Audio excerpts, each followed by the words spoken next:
The House will be in order. The Chair lays before the House a communication from the Speaker.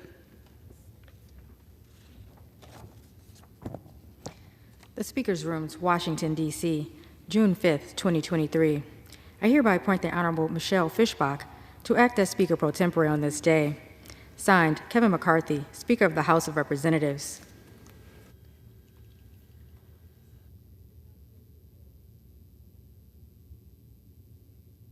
Pursuant to the order of the House of January 9, 2023, the Chair will now recognize members from the list submitted by the majority and minority leaders for the morning hour debate.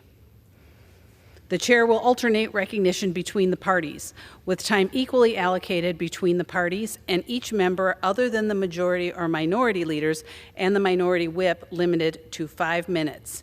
But in no event shall debate continue beyond 1:50 p.m. The Chair recognizes the gentleman from Pennsylvania, Mr. Joyce, for 5 minutes.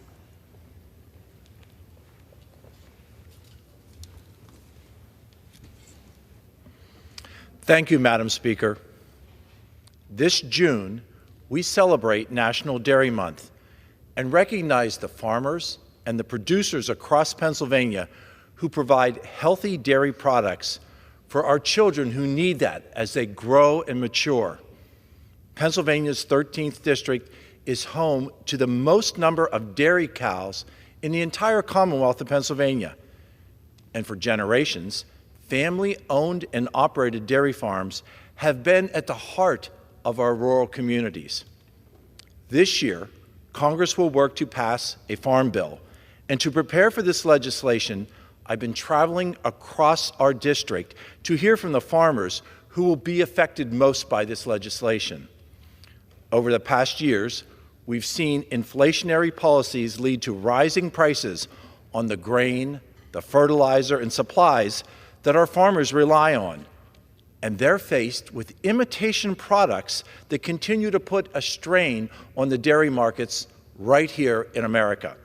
Last year, dairy substitutes made over $2.8 billion in sales, directly harming these locally owned dairy farmers in Pennsylvania. The attacks on our dairy farmers have been going on for far too long. We've seen liberal policies dating back to the Obama administration that have yanked whole milk from school cafeterias, have pulled away the nutritious product that growing young men and women need. This decision is directly harmful. We know the nutritional benefits to bone, to muscle, and brain development that only whole milk can provide. Now, our students are missing out on these benefits. The National Dairy Month allows us to recommit to returning whole milk back into the schools, back to the kids who need it. Let's pledge to end the false labeling of fake dairy products, and let's commit to standing with our dairy farmers. Thank you, Madam Speaker, and I yield. Pursuant to Clause 12A of Rule 1, the Chair declares the House in recess until 2 p.m. today.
The House will be in order. The prayer will be offered by Chaplain Kibben.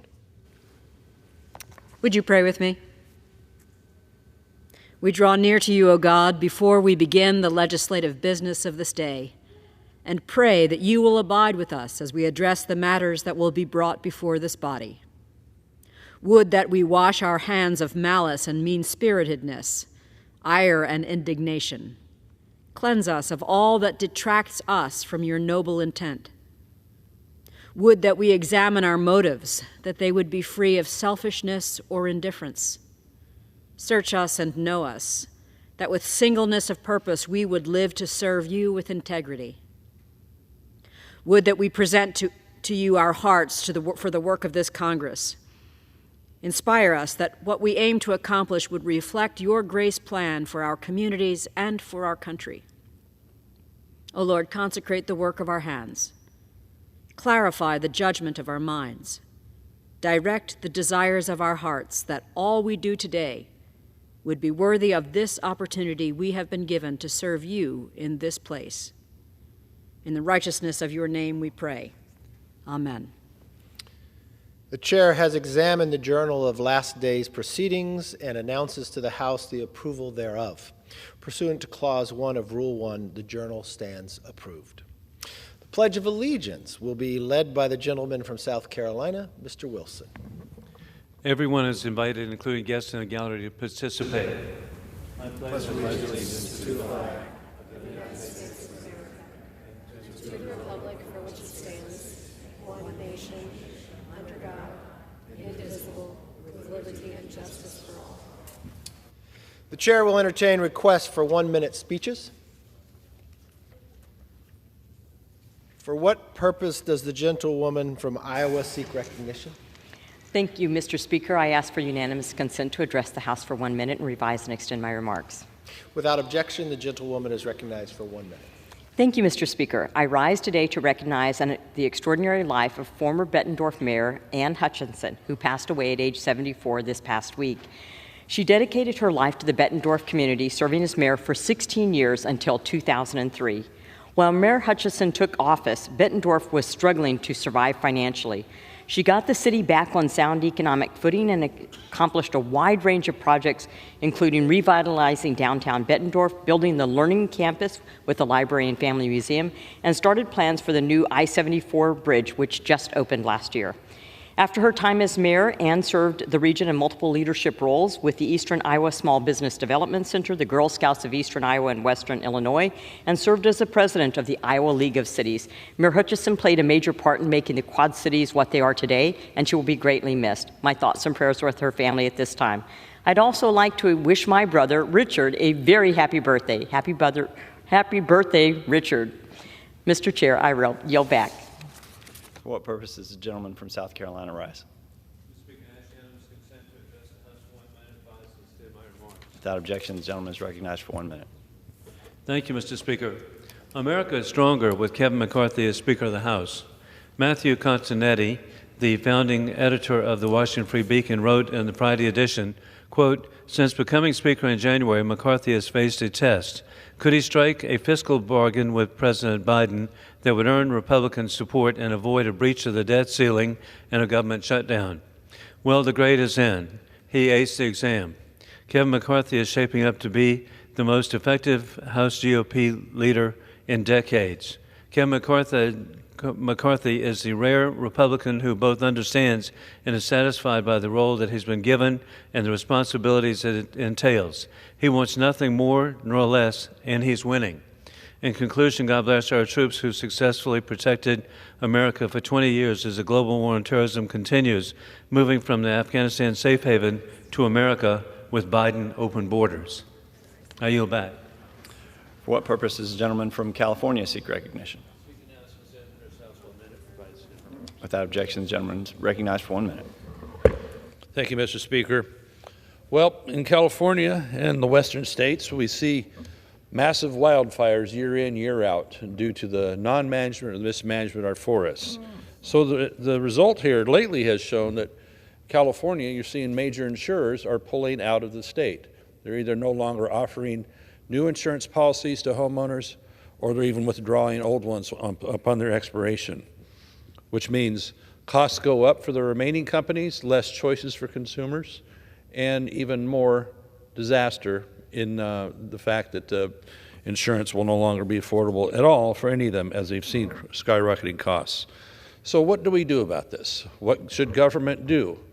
Well, it probably shouldn't be getting into the insurance business. Indeed, the California one called FAIR is already expensive and hard to get beyond what the private ones are. It comes down to forestry, having positive forestry that makes the level of risk in line, as well as not fees and mandates on top of what it takes to build a home, already too costly in California, and making land available instead of getting sued over using the land in order to build new housing. Now, you're going to hear the regulators say, oh, it's called due to climate change. No, it's other government actions that are doing this. I yield back. For what purpose does the gentleman from North Carolina seek recognition?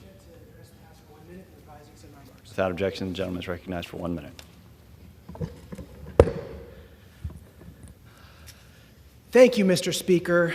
I rise to celebrate Pride Month.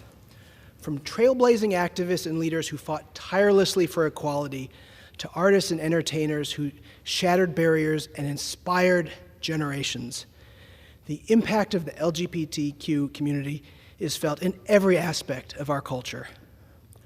While we commemorate the progress we've made, we must acknowledge that attacks against the LGBTQ community from state legislatures have reached an all-time high. It worries me that these attacks most directly impact LGBTQ youth, so we must continue to uplift young people and reaffirm our commitment to equality in America. In North Carolina, y'all means all. I'll continue to work to build a world in which everyone can live safely and openly as themselves, and where everyone is treated equal, no matter who they are or who they love. Thank you, and I yield back. The chair lays before the House a communication. Honorable the Speaker, House of Representatives, sir. Pursuant to the permission granted in Clause 2H of Rule 2 of the Rules of the U.S. House of Representatives, the clerk received the following: Senate 769, that the Senate passed without amendment H.R. 3746, that the Senate agreed to without amendment House Joint Resolution 45. Signed sincerely, Cheryl L. Johnson, Clerk. Pursuant to Clause 4 of Rule 1, the following enrolled bill was signed by Speaker Pro Tempore McHenry on Friday, June 2nd, 2023. H.R. 3746, to provide for a responsible increase to the debt ceiling. For what purpose does the gentleman from Pennsylvania seek recognition? Mr. Speaker, request unanimous consent to address the House for 1 minute and revise and extend my remarks. Without objection, the gentleman is recognized for 1 minute. Thank you, Mr. Speaker. Mr. Speaker, on the first Saturday of the month, we celebrated National Trail Day. In recognizing our local, state, and national trails, we can bring attention to the importance of our trails, build a world where everyone feels welcome to enjoy the great outdoors, and provide the perfect opportunity to set off on a hike. I'm proud to represent the only national forest in Pennsylvania, the Allegheny National Forest. And this multi-use forest is a staple in our region, providing recreational as well as employment opportunities. The ANF has more than 200 miles of hiking trails, 53 miles of cross-country skiing trails, and 18 miles of interpretive trails, offering a variety of hiking experiences for outdoor enthusiasts of all types. My district is also home to Marion Brooks Trail in Elk County, the Mid-State Trail in Tioga County, and the North Country Trail, which spans from New York to North Dakota. Mr. Speaker, these hiking trails provide an opportunity to experience the beauty of our land, and as the weather warms up, I encourage all my colleagues to get outdoors and explore their hometown hiking trails. Thank you, Mr. Speaker, and I yield back the balance of my time. Pursuant to Clause 12A of Rule 1, the chair declares the House in recess, subject to the call of the chair.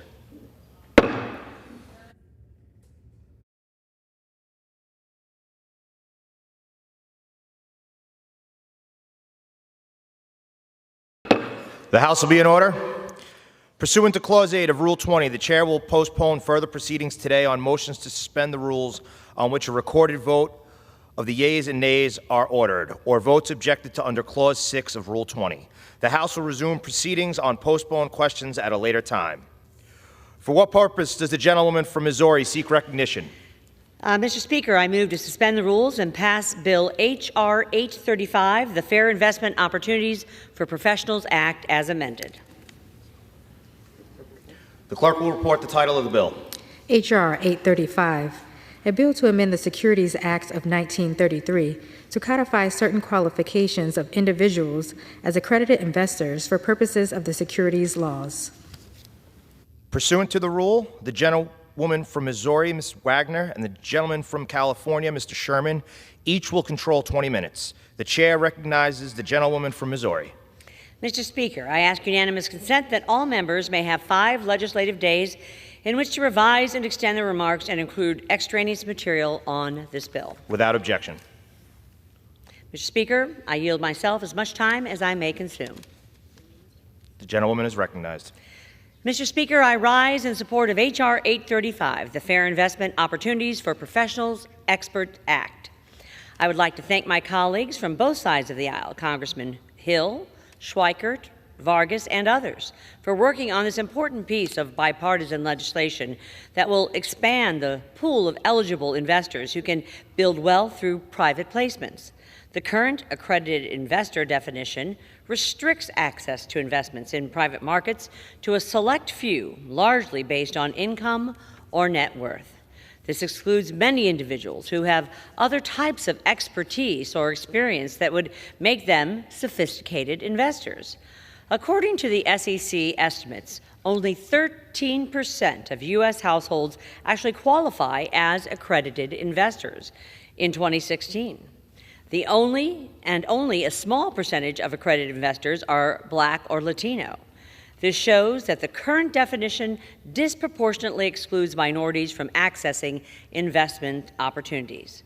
H.R. 835 expands the definition to include individuals with certain licenses, educational qualifications, or job experiences, opening up more investment opportunities for those who are knowledgeable in specific fields. I should also note that this bill passed on succession by voice vote in the 115th Congress. Mr. Speaker, passing H.R. 835 will help level the playing field for minority entrepreneurs who often struggle to secure funding due to lack of access to accredited investors. It will also help diversify the pool of eligible investors, providing more investment opportunities, but also unlocking new sources of innovation and economic growth. For this reason, I urge my colleagues to support H.R. 835, and Mr. Speaker, I reserve the balance of my time. The gentlewoman reserves. The gentleman from California is recognized. I yield myself so much time as I may consume. The gentleman's recognized. I rise in support of H.R. 835, the Fair Investment Opportunities for Professional Experts Act, sponsored by our friend from Arkansas. This bill passed the committee by voice vote. I was there. I didn't hear a single no vote. This bill deals with the overall process of investing in stock being sold by the company to investors to raise money. We see this happen through public offerings, and most of us, one way or another, or through a pension plan, are invested in publicly traded stocks. But the process for a company to go public is an expensive one. And so smaller companies also do private offerings. We have a process of restricting investments in these private offerings to those who can afford and understand the risks, and those who understand that they can't necessarily sell the security that they've purchased readily. But we do need a framework for accredited investors who are allowed to buy in these private offerings. And up until now, our definition of accredited investor has focused too much on wealth or income of the investor and not on the expertise of the investor. This bill, I think, moves us in the right direction as far as allowing those with expertise to invest, I look also forward to narrowing the definition of those or eliminating those from investing solely because they're wealthy. Because just because you have $1 million does not mean that you have understanding or knowledge. The accredited investor framework protects the general public from being sold high-risk, illiquid private securities. This is because private securities do not come with anywhere near the same level of financial or other disclosures to investors that public securities do. Nor do private investors come with the same legal protections for investors and oversight from the SEC and state regulators as compared to public securities. And finally, they don't come with the same level of liquidity and ability to sell or a posted price where you can be assured that there's a big public market and you know what the fair price is. Both accredited investor bills being considered on suspension today aim to return to this concept of accredited investor, but focus on the knowledge of the investor as to the high-risk nature of the private security offering. We all know that just because you have $1 million does not mean you understand the complexities of private market. Conversely, you should not be prohibited from investing in these products if you do have the knowledge of the risks involved, but don't happen to have $1 million. This is why it's so important for the SEC to update its definition of accredited investors to protect investors who are not sufficiently informed while creating pathways for those who are or those who make themselves sufficiently knowledgeable.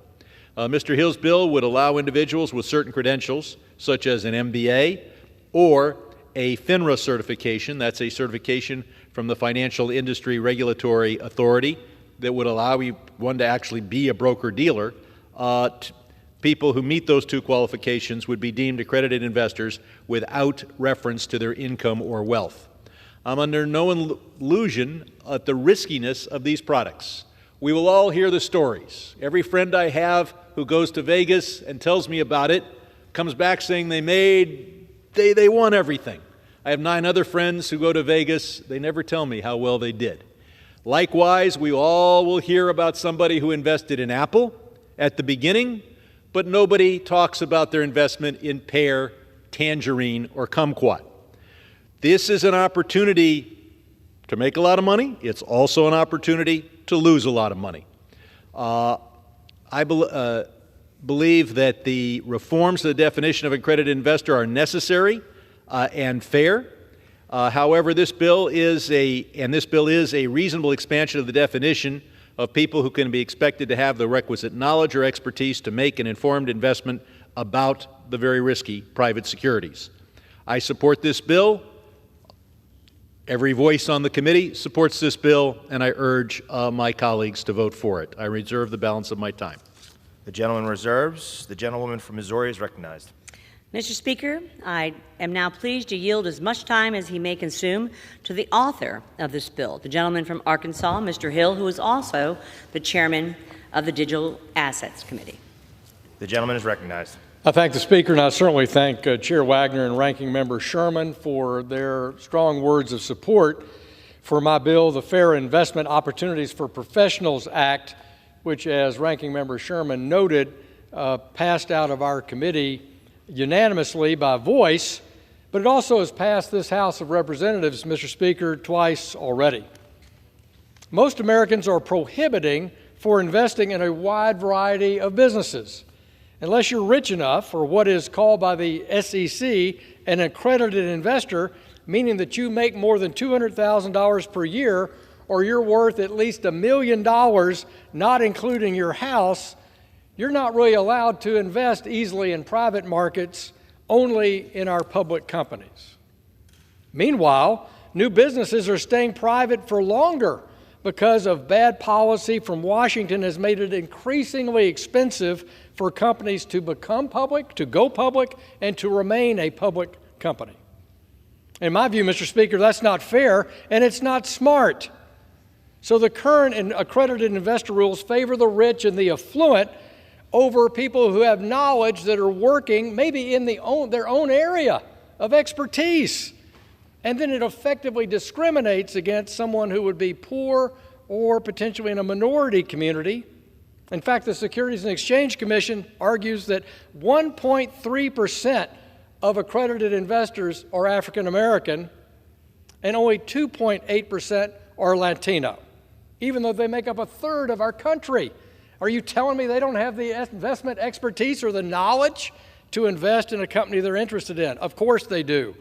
Small businesses and startups in Arkansas and across the country are integral to our nation's economic growth, innovation, and job creation. From my years of experience in helping small firms raise capital, I know this bill will enhance capital formation and offer long-term wealth appreciation for those with the knowledge to apply it. This legislation simply provides individuals who demonstrate that strong understanding of an offering the opportunity to invest in private offerings, and this is good for Arkansas and good for entrepreneurs across our country. This is about giving those previously limited to only investing in public market opportunities the chance to build savings and investment and wealth in private companies. If you have the knowledge and expertise, you ought to be given the chance to invest in an industry that you know very well.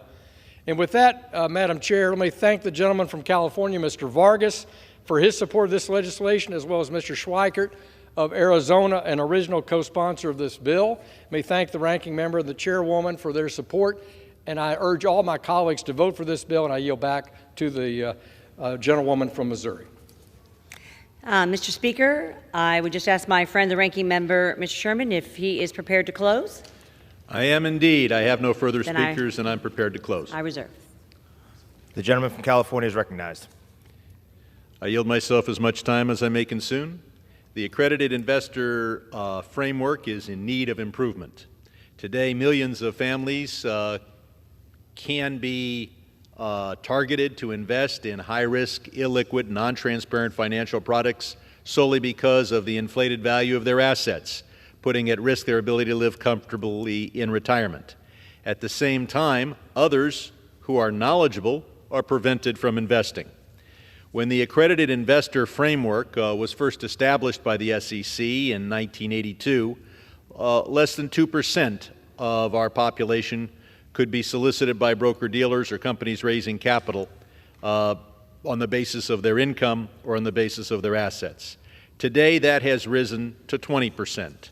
That is not because investors are more knowledgeable, and it's really not because there are more investors who can afford to take major losses.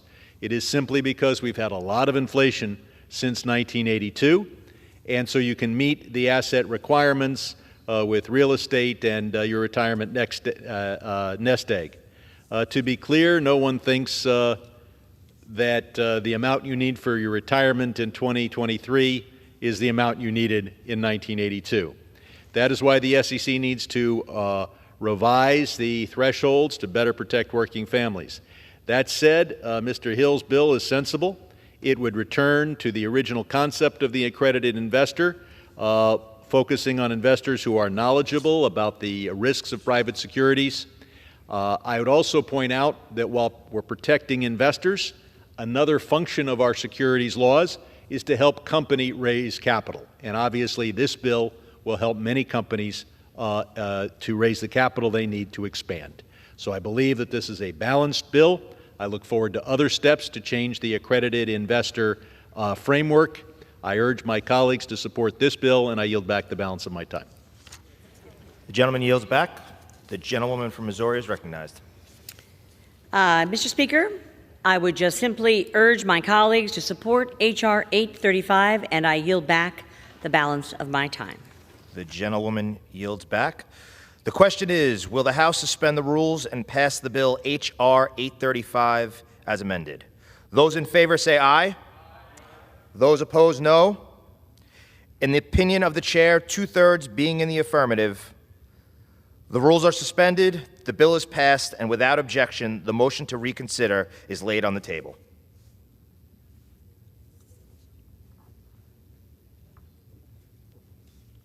For what purpose does the gentlewoman from Missouri seek recognition? Mr. Speaker, I move to suspend the rules and pass the bill H.R. 1579, the Accredited Investor Review Act, as amended. The clerk will report the title of the bill. H.R. 1579, a bill to amend the Securities Act of 1933 and the Dodd-Frank Wall Street Reform and Consumer Protection Act, with respect to the definition of accredited investor and for other purposes. Pursuant to the rule, the gentlewoman from Missouri, Mrs. Wagner, and the gentleman from California, Mr. Sherman, each will control 20 minutes. The chair recognizes the gentlewoman from Missouri. Mr. Speaker, I ask unanimous consent that all members may have 5 legislative days in which to revise and extend their remarks and include extraneous material on the bill. Without objection.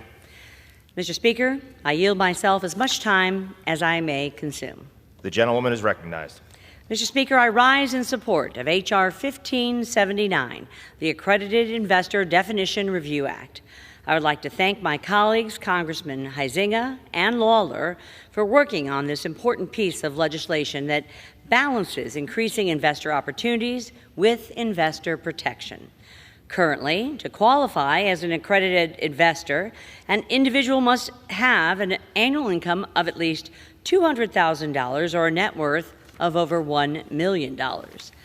These thresholds exclude many sophisticated but not wealthy investors from participating in high-growth private companies. H.R. 1579 requires the SEC to review and update the list of certifications, designations, and credentials that an investor must satisfy to qualify as an accredited investor every 5 years, ensuring that the definition remains relevant and accessible. By supporting H.R. 1579, we can create a more democratized investment landscape where more Americans have the opportunity to invest in high-growth private companies, not just the wealthy elite. This bill provides a pathway for sophisticated investors of all backgrounds to accumulate wealth and participate in the success of private companies. Mr. Speaker, in short, by expanding the definition of accredited investors and promoting greater access to private investments, H.R. 1579 will help to level the playing field and ensure that all Americans have an opportunity to participate in the growth and success of our economy. For this reason, I urge my colleagues to support H.R. 1579, and Mr. Speaker, I reserve the balance of my time. The gentlewoman reserves, and the gentleman from California is recognized.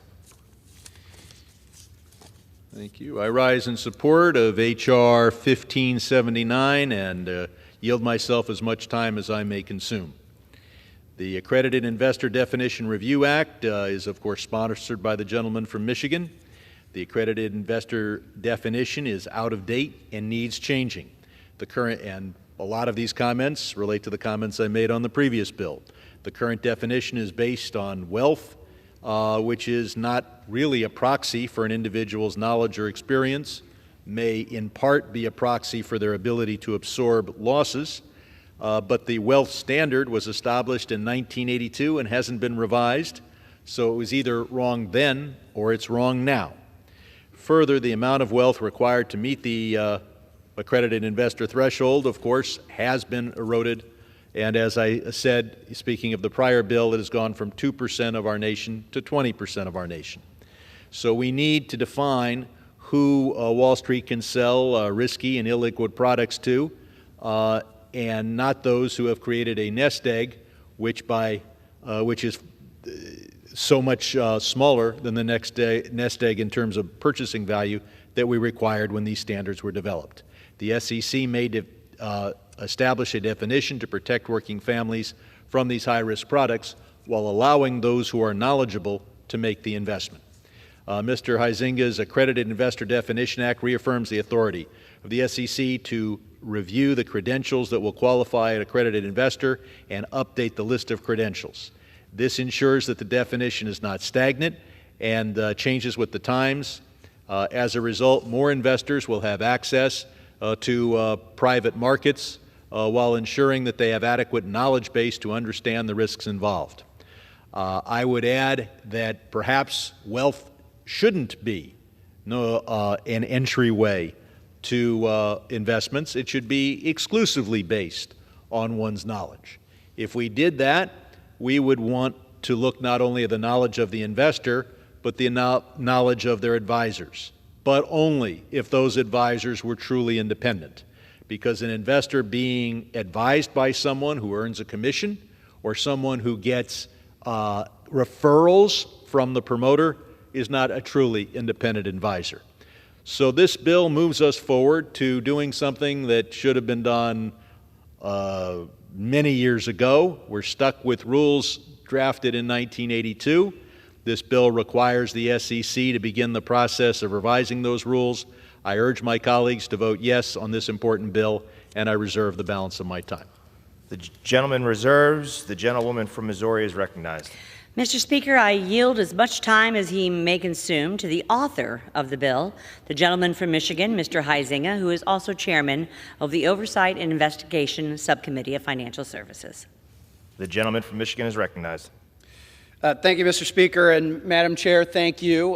This is an issue that's near and dear to me, having spent my virtually entire legislative career on the Capital Markets Subcommittee, including a time as the chair and ranking member.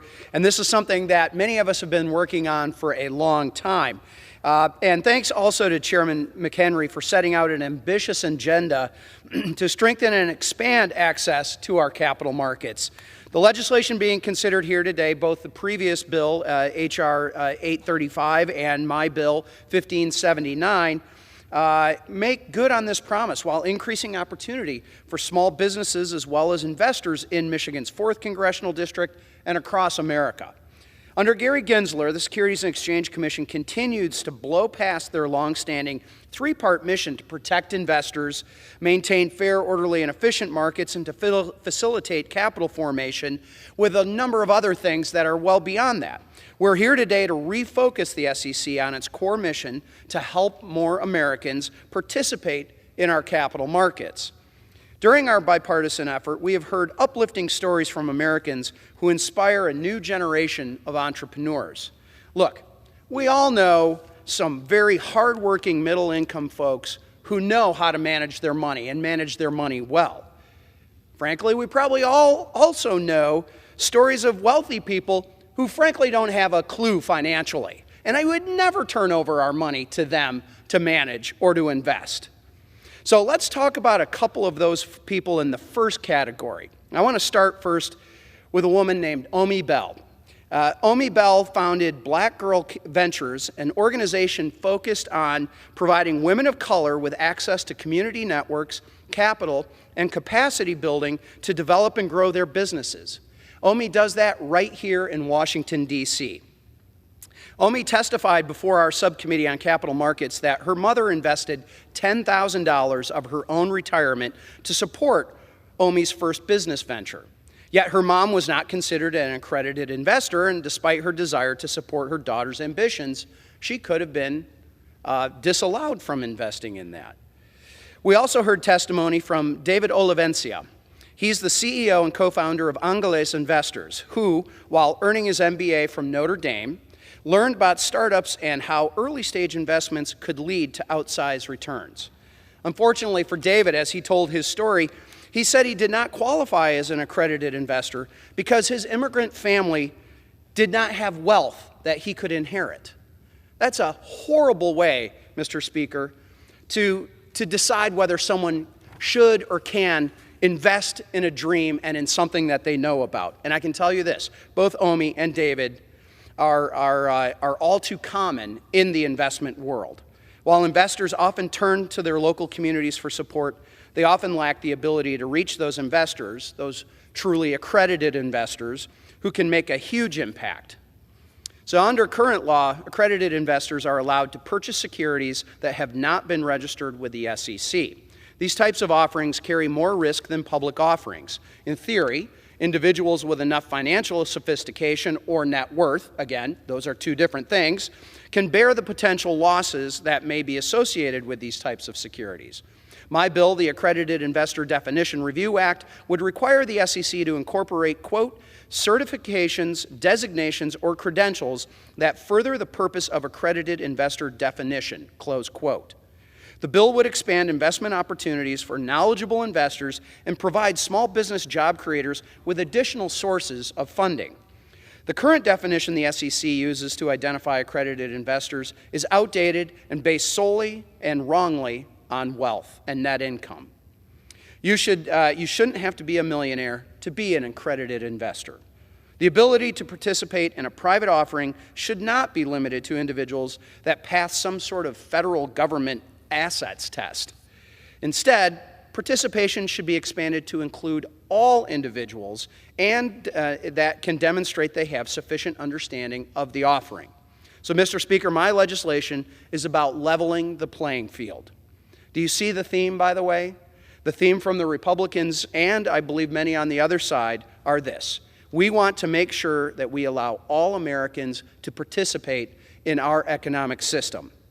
So whether it's in Kalamazoo or Portage, whether it's in Benton Harbor or St. Joe or Battle Creek or in Springfield, investors should be able to support small business startups in their local community across Southwest Michigan and around the nation.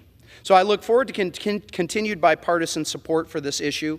I'd like to thank the chairwoman of the subcommittee on capital markets and the ranking member, Mr. Sherman, and as well as Representative Lawler, and for their work. And I look forward to getting this across the finish line and helping the American people and American small businesses. And with that, I yield back the balance of my time to the chairwoman. Mr. Speaker, I would just ask my friend, the ranking member, if he is additional speakers or is prepared to close. Prepared to close. I reserve. The gentleman from California is recognized. Mr. Speaker, I have no further speakers, and I'm prepared to close. I want to respond to the comments from the gentleman from Michigan to some degree. I think I speak for the majority of the Democratic caucus that we have a balanced view.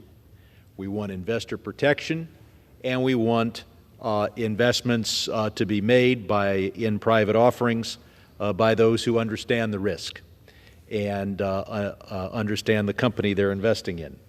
The idea that we would open the door to every investment and allow an unlimited number of people with no particular expertise or meeting other standards would mean that we wouldn't have any initial public offerings. Every company would become a public company. We wouldn't have an SEC. That is not where we want to go. This bill is consistent with that balanced view. The gentleman from Michigan also says he thinks the SEC is being distracted and is not carrying out its core mission. Just today, they went after a crypto exchange, and I can't think of anything more essential to their core mission. Another controversy is whether investors in public companies will be given information about the environmental and carbon effects of the company.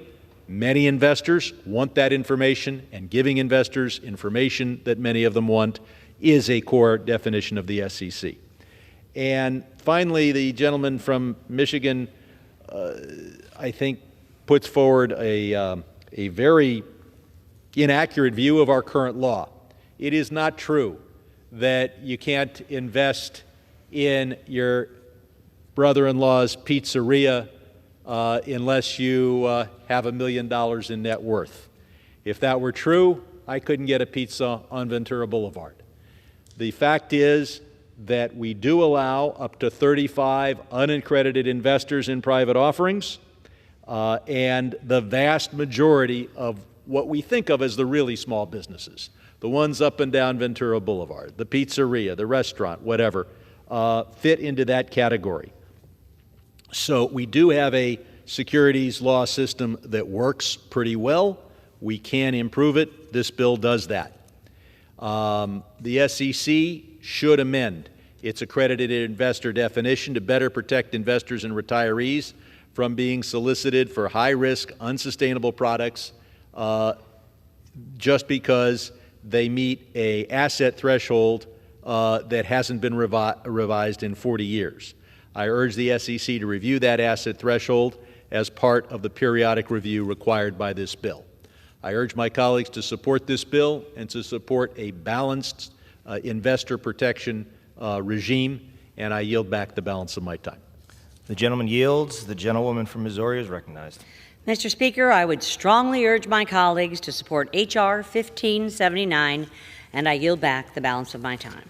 The gentlewoman yields. The question is, will the House suspend the rules and pass the bill H.R. 1579 as amended. Those in favor say aye. Those opposed, no. In the opinion of the chair, 2/3 being in the affirmative, the rules are suspended, the bill is passed, and without objection, the motion to reconsider is laid on the table. For what purpose does the gentlewoman from Missouri seek recognition? Yes, Mr. Speaker, I move to suspend the rules and pass the bill H.R. 2593, the Senior Security Act of 2023, as amended. The clerk will report the title of the bill.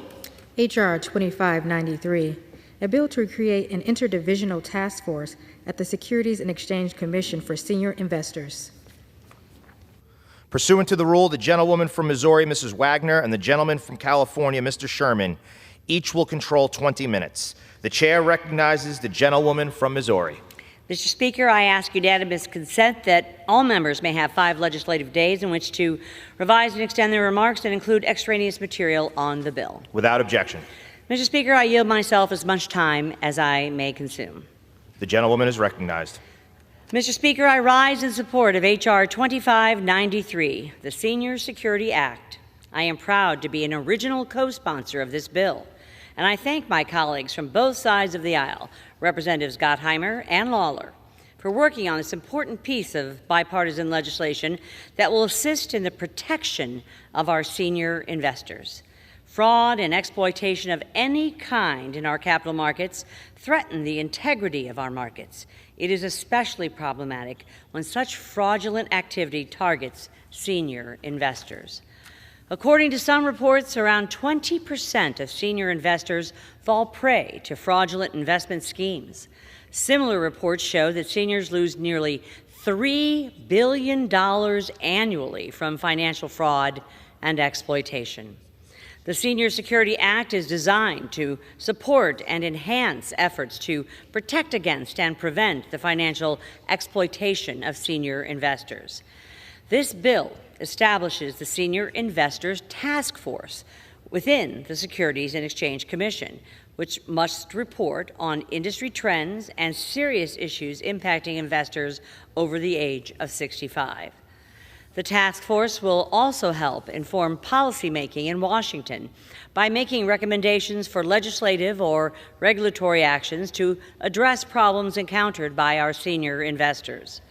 Mr. Speaker, H.R. 2593 has received very strong bipartisan support in the past, passing by suspension in both the 116th and the 117th Congresses. It remains a sensible solution to ensure that senior investors receive adequate protection against fraud and exploitation. For this reason, I urge my colleagues to support H.R. 2593, and I reserve the balance of my time. The gentlewoman reserves. The gentleman from California is recognized. I yield myself as much time as I may consume. I do have a question for the ranking member of our subcommittee, and that is we are taking these bills in a different order than I was told. We are now dealing with 2593. Will we then return to 2608 and 2610? Yes, I am happy to inform the ranking member that we may be a bit out of order here. My deepest apologies, and we will be returning to that order right after this bill is finished. Thank you. The one person that may be most surprised by us going out of order is the author of this bill, Mr. Gottheimer. I know he's on his way now to this floor, and so in order for him to get here before he would have expected to be needed, I will speak very slowly. I rise slowly in support of H.R. 2593, the Senior Security Act, sponsored by the gentleman from New Jersey, who is on his way to this floor right now.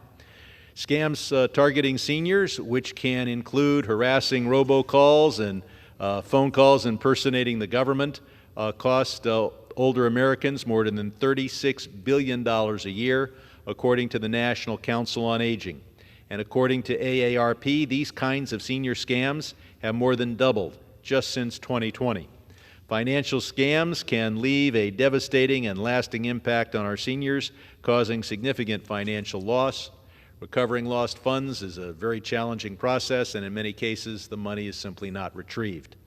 Scams also lead to significant emotional distress, resulting in feelings of embarrassment, guilt, shame, and diminished sense of net worth. The emotional impact can exacerbate health conditions or lead to depression and anxiety. Once scammed, seniors might lose trust in people, which can lead to further isolation and reluctance to seek help. Mr. Gottheimer's bill takes key steps to help protect older Americans nationwide from getting scammed out of their hard-earned money by establishing a senior investor task force within the SEC. This task force must report on topics relating to investors over age 65 and make recommendations for actions to address problems encountered by senior investors. I will also point out that this is important for our capital markets and for companies trying to raise money, because every time a senior is subject to one of these scams, others become less interested in investing. And we need Americans to feel that they are protected and not cheated when they invest in stocks, bonds, and our capital markets. I urge my colleagues to support this bill. I'm pleased that the gentleman from New Jersey has arrived, and I reserve the balance of my time. The gentleman reserves. The gentlewoman from Missouri is recognized. I, too, am pleased to see that the author of the bill, the gentleman from New Jersey, Mr. Gottheimer, is here to speak on his very fine piece of legislation that we are all bipartisanly supportive of, H.R. 2593, and I reserve. The gentlewoman reserves. The gentleman from California is recognized. I yield to the author of this bill, the gentleman from New Jersey, as much time as he may consume. The gentleman from New Jersey is recognized. Thank you, Mr. Chairman. Thank you, Mr. Chairman. Appreciate you. I rise in support of my bipartisan bill, the Senior Security Act, that will protect vulnerable seniors who are being targeted by fraudsters who seek to take financial advantage of them. I first want to thank my colleague, Republican Congresswoman Ann Wagner, and thank you so much for your friendship and your leadership.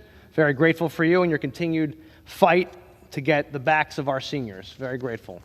I also want to thank Senators Sinema and Collins, who have introduced the companion legislation to the Senior Security Act in the United States Senate. This legislation builds on Congresswoman Wagner and my previous work this Congress when we advanced the Financial Exploitation Prevention Act that would give asset managers more tools to prevent suspected financial exploitation of seniors and vulnerable adults. Since I took office, I've been committed to helping seniors save their hard-earned money for retirement, help cut their taxes, afford prescription drugs, and protect Social Security and Medicare so that at the end of the day, they can afford to stay where I live in northern New Jersey and enjoy their lives with their friends, children, and grandchildren. Unfortunately, far too many of our seniors have had their hard-earned retirement savings stolen right out from under them when a scammer calls or shows up at their door. Millions of seniors across the country, including my own late mother, have been the victims of financial scams, and far too many have been cheated out of their retirement savings. It's appalling, it's offensive, and it's simply unacceptable. These senior scams cost older Americans more than $36 billion a year, often hitting their retirement nest eggs, not to mention the pain and anxiety you can't put a dollar figure on. And senior scams have more than doubled since 2020. We're here today to do something about it by advancing the Senior Security Act to help protect American seniors from these shameless criminals. This bipartisan bill will create a senior investor task force at the Securities and Exchange Commission that will exclusively focus on how seniors are being targeted by fraudsters who seek to take financial advantage of them. Every 2 years, the task force will be required to submit a report to Congress outlining trends and innovations like robocalls and voice spoofing that are impacting senior investors, helping us stay ahead of changes in financial scams as they arise. And everyone should know they are incredibly sophisticated now, literally through AI and other spoofing. It sounds like someone's grandchild calling when they scam them. The task force will give law enforcement stronger tools and information. The task force will coordinate with other federal regulators, state regulators, and law enforcement to ensure that we're doing as much as we can at every level of government to stop hucksters from scamming our seniors. The task force will be a cop on the beat to make sure we keep up with the changes in financial scams and, again, stay ahead of new issues. Our seniors have given us so much.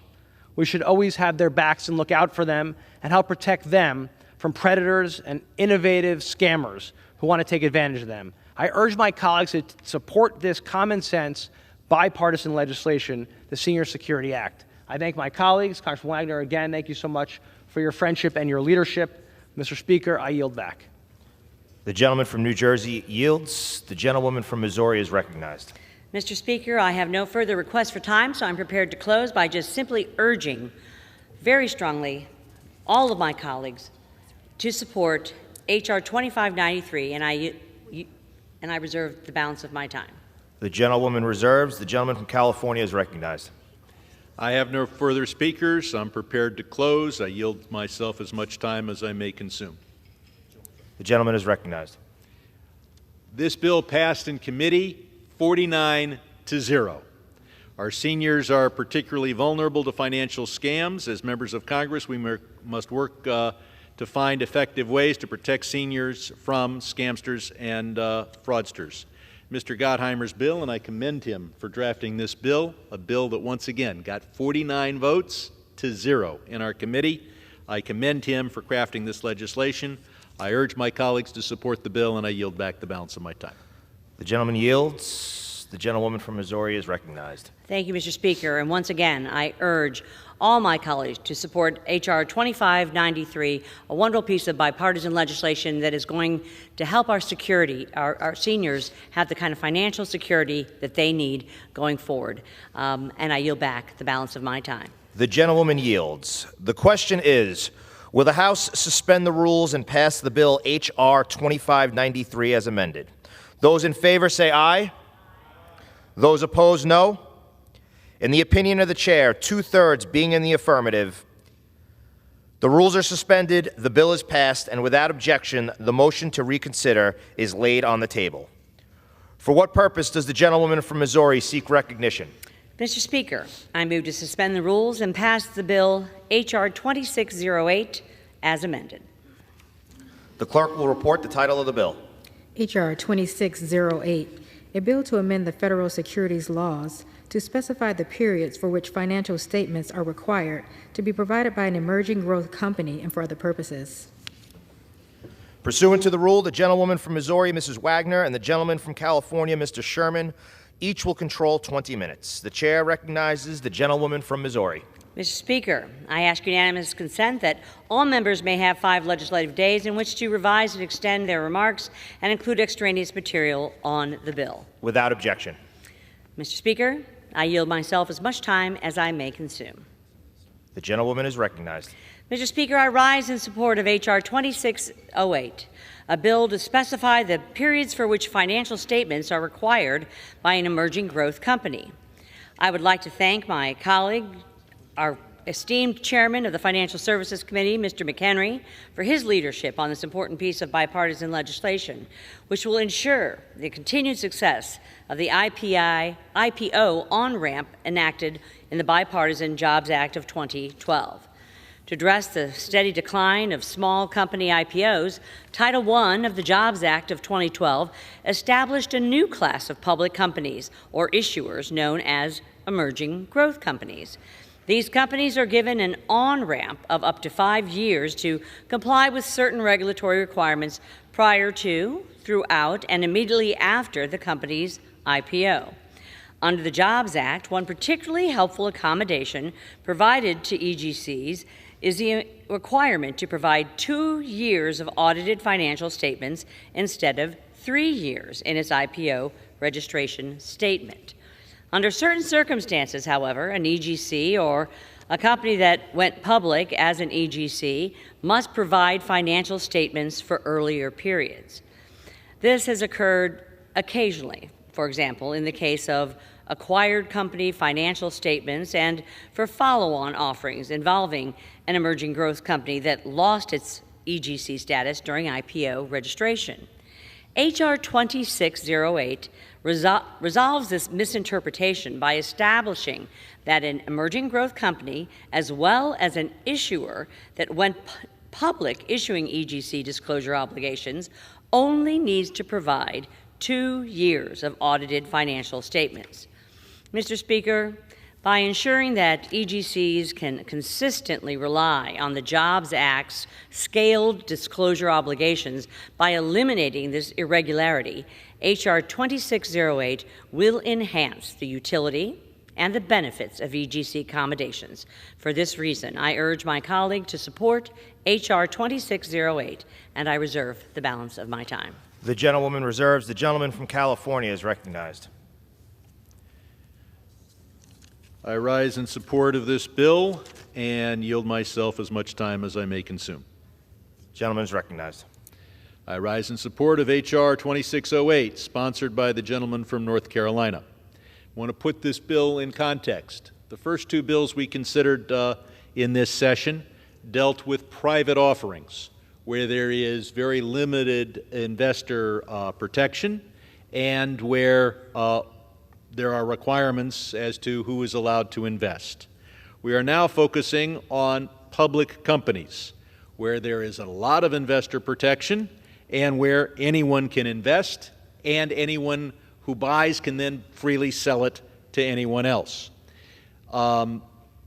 Just as by way of illustration, we're talking about in this bill whether there'll be 2 or 3 years of audited financial statements for certain public companies. That differs from the private offerings that we considered in the first two bills. Private offerings, you're not required to have any audited financial statements. A special accommodation has been made to emerging growth companies known as EGCs, who are obligated to provide 2 years of audited financial statements when they first provide an initial public offering. Other companies, on the other hand, are required to provide 3 years of audited financial statements when they go public. In some situations, however, any GC must provide 3 years of audited financials, including cases where they acquire another company. This bill would recognize that whatever standards we have when the company first goes public, those standards being for 2 years of audited financials, I think are logically applied in certain other circumstances. One of those is where the company goes to the public a second time for a follow-on offering, and the other is when the company uses its stock to acquire a company. So we have a rule that for the most important gatekeeping requirement says 2 years of audited financials. This bill would provide that same standard for emerging growth companies in these two other types of situations. This will harmonize the EGC framework, making sure that these smaller reporting companies have a scaled-down obligation, but still do provide 2 years of audited financials. I urge my colleagues to vote yes on this important bill, and I reserve the balance of my time. The gentleman reserves. The gentlewoman from Missouri is recognized. Mr. Speaker, it is now my pleasure to yield the chairman of the full Financial Services Committee, the gentleman from North Carolina, Mr. McHenry, as much time as he may consume. The gentleman from North Carolina is recognized. Thank you, Mr. Speaker, and I want to thank the chair of the Capital Markets Subcommittee, Ms. Wagner, for leading our committee Republicans' capital formation agenda on the House Financial Services Committee. She's done a fantastic job. And I want to thank members of the minority party for joining with us in passing some of these important bills. And today we'll have passed, by the end of the day, 11 of those bills through the House of Representatives in the last 2 weeks. So I want to thank members for their work there. Mr. Speaker, I rise in support of H.R. 2608. This bill clarifies the periods for which financial statements are required to be provided by an emerging growth company. Now, an emerging growth company it was an important provision of the Jobs Act in 2012. These are smaller companies that are growing rapidly, and the idea here is we wanted them to be able to access the public markets more quickly. Now, let me stop here. Now, it is a real pleasure to spend time on the House floor getting back to the policy that I am most steeped in and most interested in, and quite frankly thrilled that I'm not talking about the debt ceiling. So thank you for begging my indulgence there. But this important provision of the Jobs Act, called the Emerging Growth Company piece of the Jobs Act, has this designation for an IPO on-ramp. Now, the idea here was these are smaller revenue companies, and those revenues would, in their growth, we wanted them to be able to get to the public markets as quickly as we can. And so emerging growth companies are given a 5-year ramping period in the public markets to comply with a lot of regulatory requirements that public companies are obligated to comply with. The goal here was to have an accommodation to have more companies go public here in the United States, and it's worked. And this was Title I of the Jobs Act. The success of this provision was as a direct result of it being self-executed. We wrote the law, and instantly that day people started using the statute. Within the first 2 years of enactment of the Jobs Act, emerging growth companies represented 85% of all U.S. IPOs.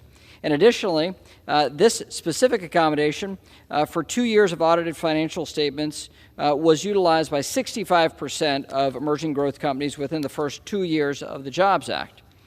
But despite the success of the Jobs Act IPO on-ramp, there are clarifications Congress should make to maximize the utility of these provisions. For example, there are instances where an emerging growth company or a company that qualifies as such during its initial public offering must provide financial statements for periods earlier than 2 years. The first instance is when emerging growth companies acquire a significant business. The emerging growth companies must present 3 years of financial statements, even though the post-merge company also qualifies as an emerging growth company. Well, this is kind of a wonky bit in failure of the statute.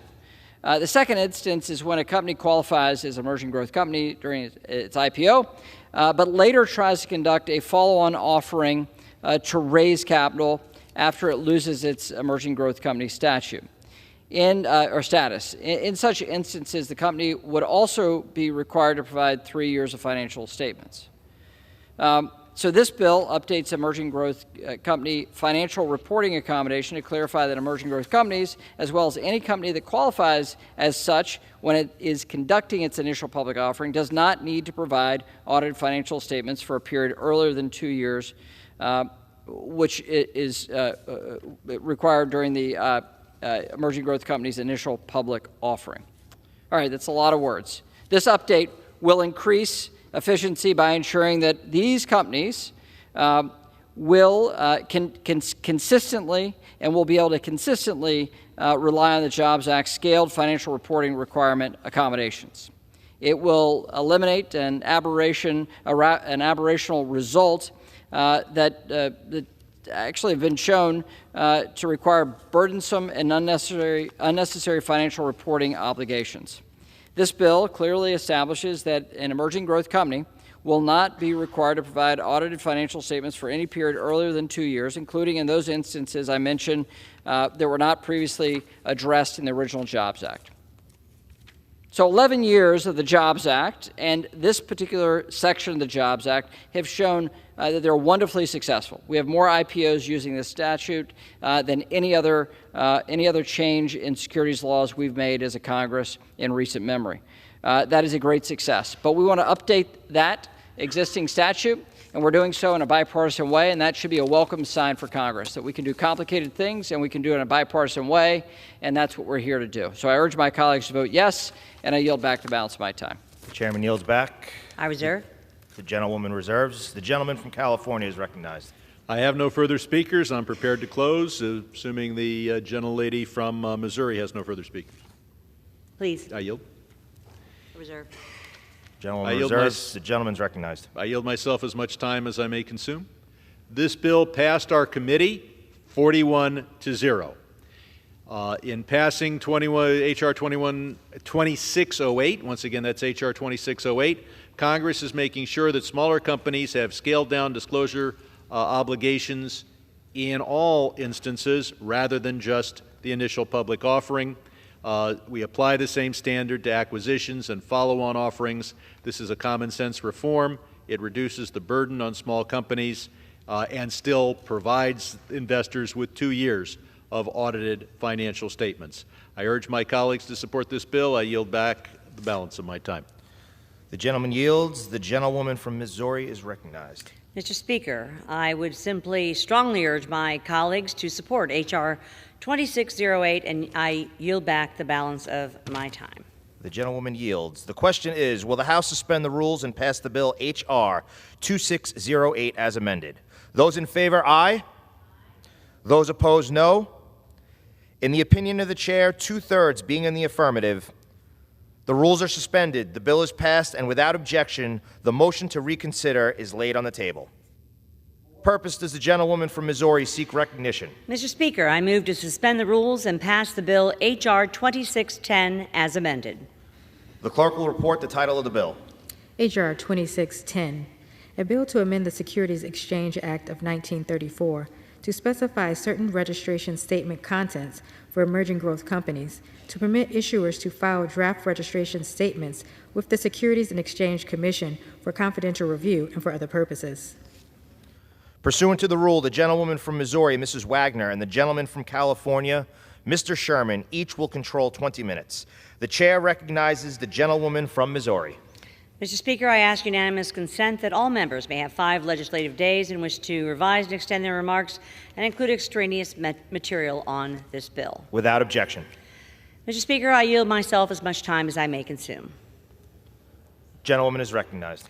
Mr. Speaker, I rise in support of H.R. 2610, a bill to harmonize the Emerging Growth Company, EGC, financial statement requirements originally enacted in the Jobs Act of 2012. I'd like to thank my colleague and our esteemed chairman of the Financial Services Committee, Chairman McHenry, for his leadership on this important piece of bipartisan legislation that will attract companies to go public here in the United States.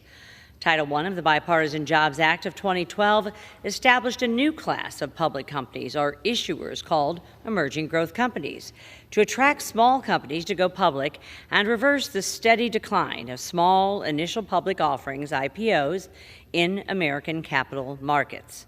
Under the Jobs Act, EGCs are granted scaled reporting and disclosure requirements for a limited time after they go public. This attractive accommodation allows the company to grow before absorbing the costly regulatory burdens faced by large public companies. One accommodation EGCs may take advantage of under the Jobs Act is providing 2 years of audited financial statements rather than 3 years when conducting an IPO. Sometimes an EGC in its entirety does not undertake an IPO and instead spins off segments of its business as a new company and takes that spin-off public. However, spin-offs of the EGC may not take advantage of the 2-year financial statement accommodation. The EGC financial statement accommodations should apply equally whether an EGC is conducting an IPO or spinning off a segment of its business and taking that company public. Mr. Speaker, H.R. 2610 ensures consistency and equal application by clarifying that an EGC may present 2 years rather than 3 years of audited financial statements in both IPOs and spin-off transactions. For this reason, I urge my colleagues to support H.R. 2610, and I reserve the balance of my time. The gentlewoman reserves. The gentleman from California is recognized. I yield myself as much time as I may consume. I rise in support of H.R. 2610, sponsored by the gentleman from North Carolina, the chairman of the Financial Services Committee. Mr. Speaker, both this bill and the last bill we just considered are seeking to reduce the obligations of emerging growth companies, or EGCs. H.R. 2608 would allow a EGC to provide only 2 years of audited financial statements in cases of an acquisition or a follow-on offering. We just passed that bill on this floor by a voice vote. We are now considering H.R. 2610, which takes that concept one step further and allows an EGC to provide only 2 years of audited financial statements in case of a spin-off. Logically, if we are going to adopt that bill, we should adopt this bill. A spin-off transaction is one where one company creates a new independent company by selling new shares of in its a segment of its existing business. Both H.R. 2608, which we just passed, and this bill, H.R. 2610, reduce the obligations for EGCs by saying that they need to provide not 3 years of audited financial statements, but 2 years of audited financial statements. So we should keep in line what's required for EGCs, whether they're going public, whether they are acquiring, whether they're doing an initial public offering, or as this bill does, whether they're doing a spin-off.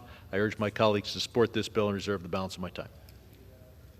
The gentleman yields. The gentlewoman from Mr. Speaker, I reserves.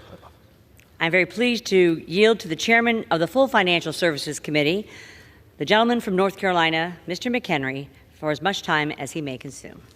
The gentleman from North Carolina is recognized. Well, once again, I want to say thank you, Mr. Speaker, and I want to thank Chairwoman Wagner for her great leadership on the committee.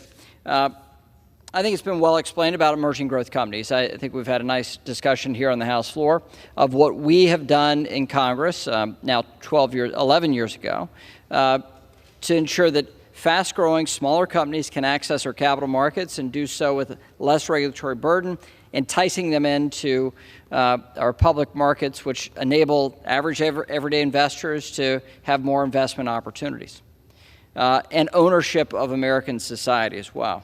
So, speaking to that, this bill clarifies the periods for which financial statements are required to be provided by an emerging growth company when conducting a spin-off transaction.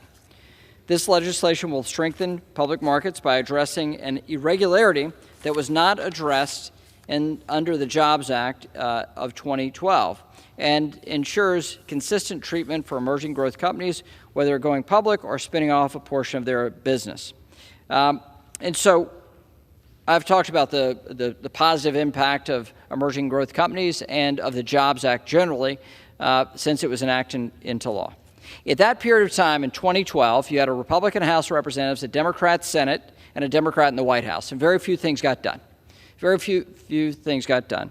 And President Obama at the time wanted to address the jobs challenge in American society, wanted us to change law and regulation so that we can actually lift people out of poverty and back into the workforce. Some very important things that we discussed at Congress, but the foremost of that was the legislating we did out of the Financial Services Committee, which culminated in the passage of what was called the Jobs Act. One of the best provisions in the Jobs Act was the Emerging Growth Companies section of that, or title of that bill. That's what we're talking to and speaking of on this day. What we're trying to do is tweak that law to make sure it functions appropriately.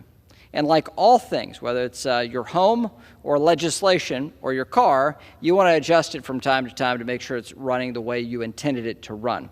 That's what we're doing here today with these small changes to the Emerging Growth Companies statute and the Jobs Act. I would urge my colleagues to vote yes on this important provision, and I yield back the balance of my time. The chairman yields back. And a woman from Missouri is recognized. Mr. Speaker, I would just inquire of my friend, the ranking member, if he has additional speakers or is prepared to close. Prepared to close. I reserve. The gentlewoman reserves. The gentleman from California is recognized. Mr. Speaker, I yield myself as much time as I may consume. The gentleman is recognized. The House just a few minutes ago adopted on a voice vote H.R. 2608. That bill had passed the committee by a vote of 41-0. This bill is extremely similar, except it passed the committee with a vote of 42-0. H.R. 2610 will ensure that there's uniformity regarding EGCs, financial disclosure obligations, in this case, in the event that an EGC conducts a spinoff. I urge my colleagues to support this bill. Yield back the balance of my time. The gentleman yields. The gentlewoman from Missouri is recognized. Mr. Speaker, I would simply urge my colleagues to support H.R. 2610, and I yield back the balance of my time. The gentlewoman yields. The question is, will the House suspend the rules and pass the bill H.R. 2610 as amended? Those in favor say aye. Those opposed, no. In the opinion of the chair, 2/3 being in the affirmative, the rules are suspended, the bill is passed, and without objection, the motion to reconsider is laid on the table. For what purpose does the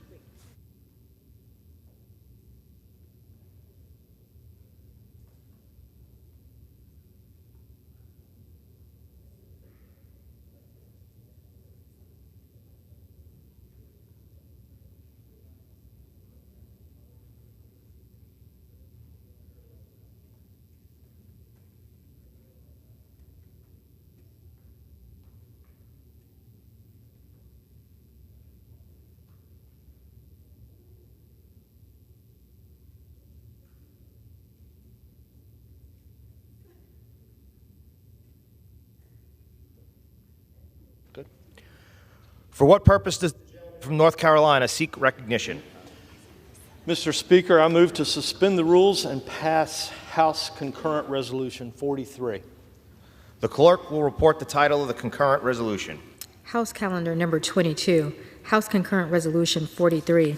Concurrent resolution authorizing the use of the Capitol grounds for the Greater Washington Soapbox Derby.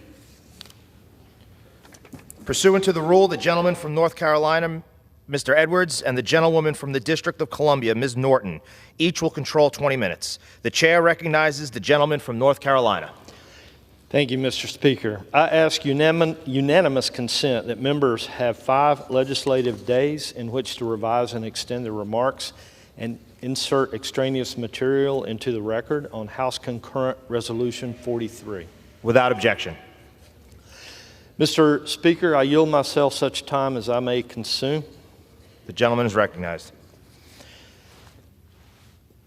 House Concurrent Resolution 43 authorizes the use of Capitol grounds for the Greater Washington Soapbox Derby later this month. Every year, we authorize the use of the Capitol grounds for this event. The National All-American Soapbox Derby has been running since 1934, and it provides opportunities for young people to demonstrate their innovation and ingenuity through a family-friendly competition, something we need much more of this day and age.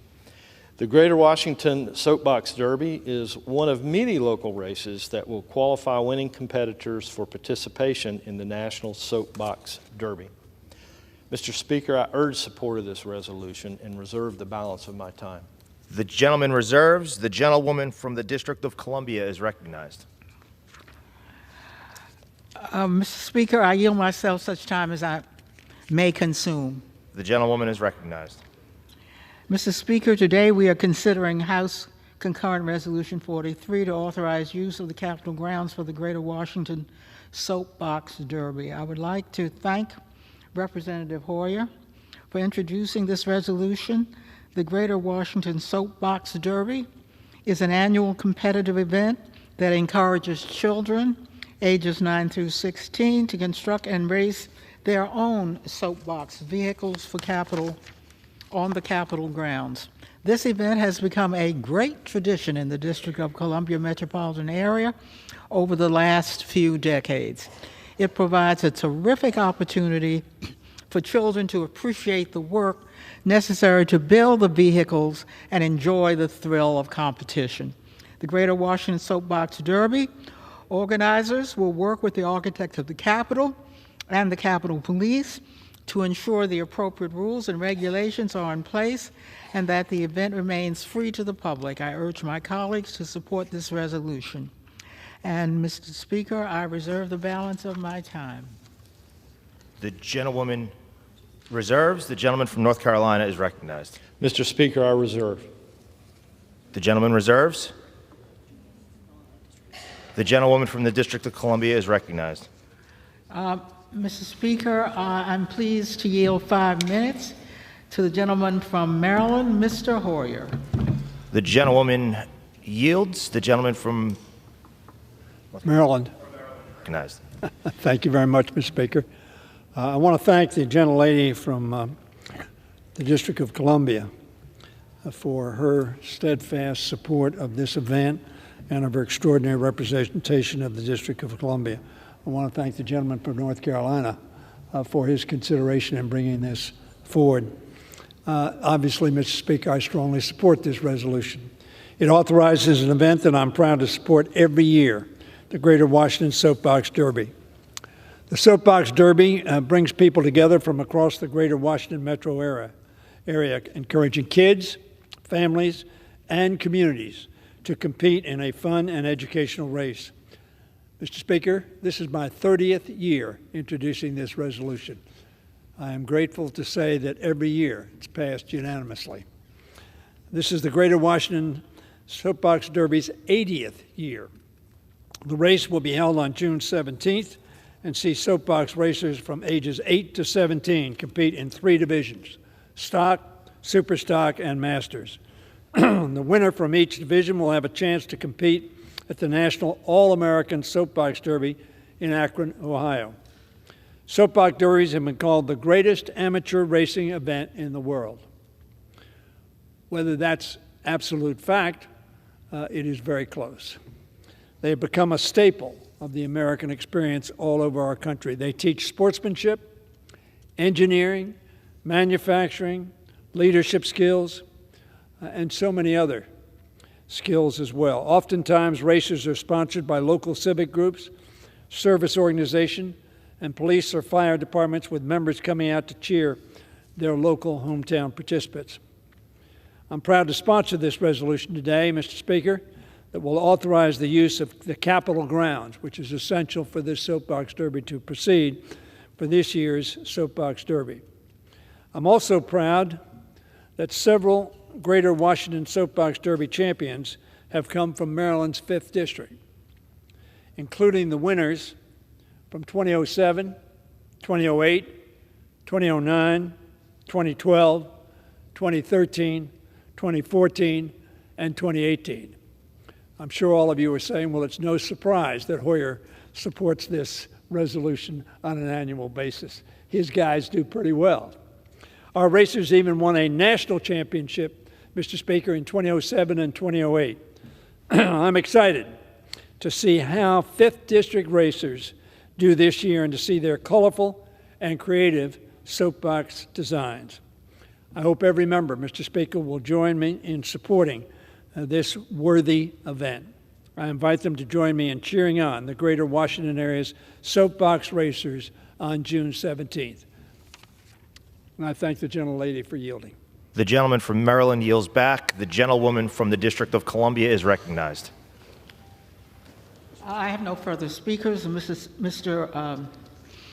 Chair, I urge my colleagues to support H-Con Res 43, and I yield back. And yields back. The gentleman from North Carolina is recognized. Mr. Speaker, I yield myself such time as I may consume. The gentleman is recognized. The Greater Washington Soapbox Derby is a time-honored tradition that provides an opportunity to promote fair and honest competition amongst the children in the Greater Washington area. Mr. Speaker, I urge support of this resolution and yield back the balance of my time. The gentleman yields back. The question is, will the House suspend the rules and agree to House Concurrent Resolution 43? Those in favor say aye. Those opposed, no. In the opinion of the chair, 2/3 being in the affirmative, the rules are suspended, the concurrent resolution is agreed to, and without objection, the motion to reconsider is laid on the table.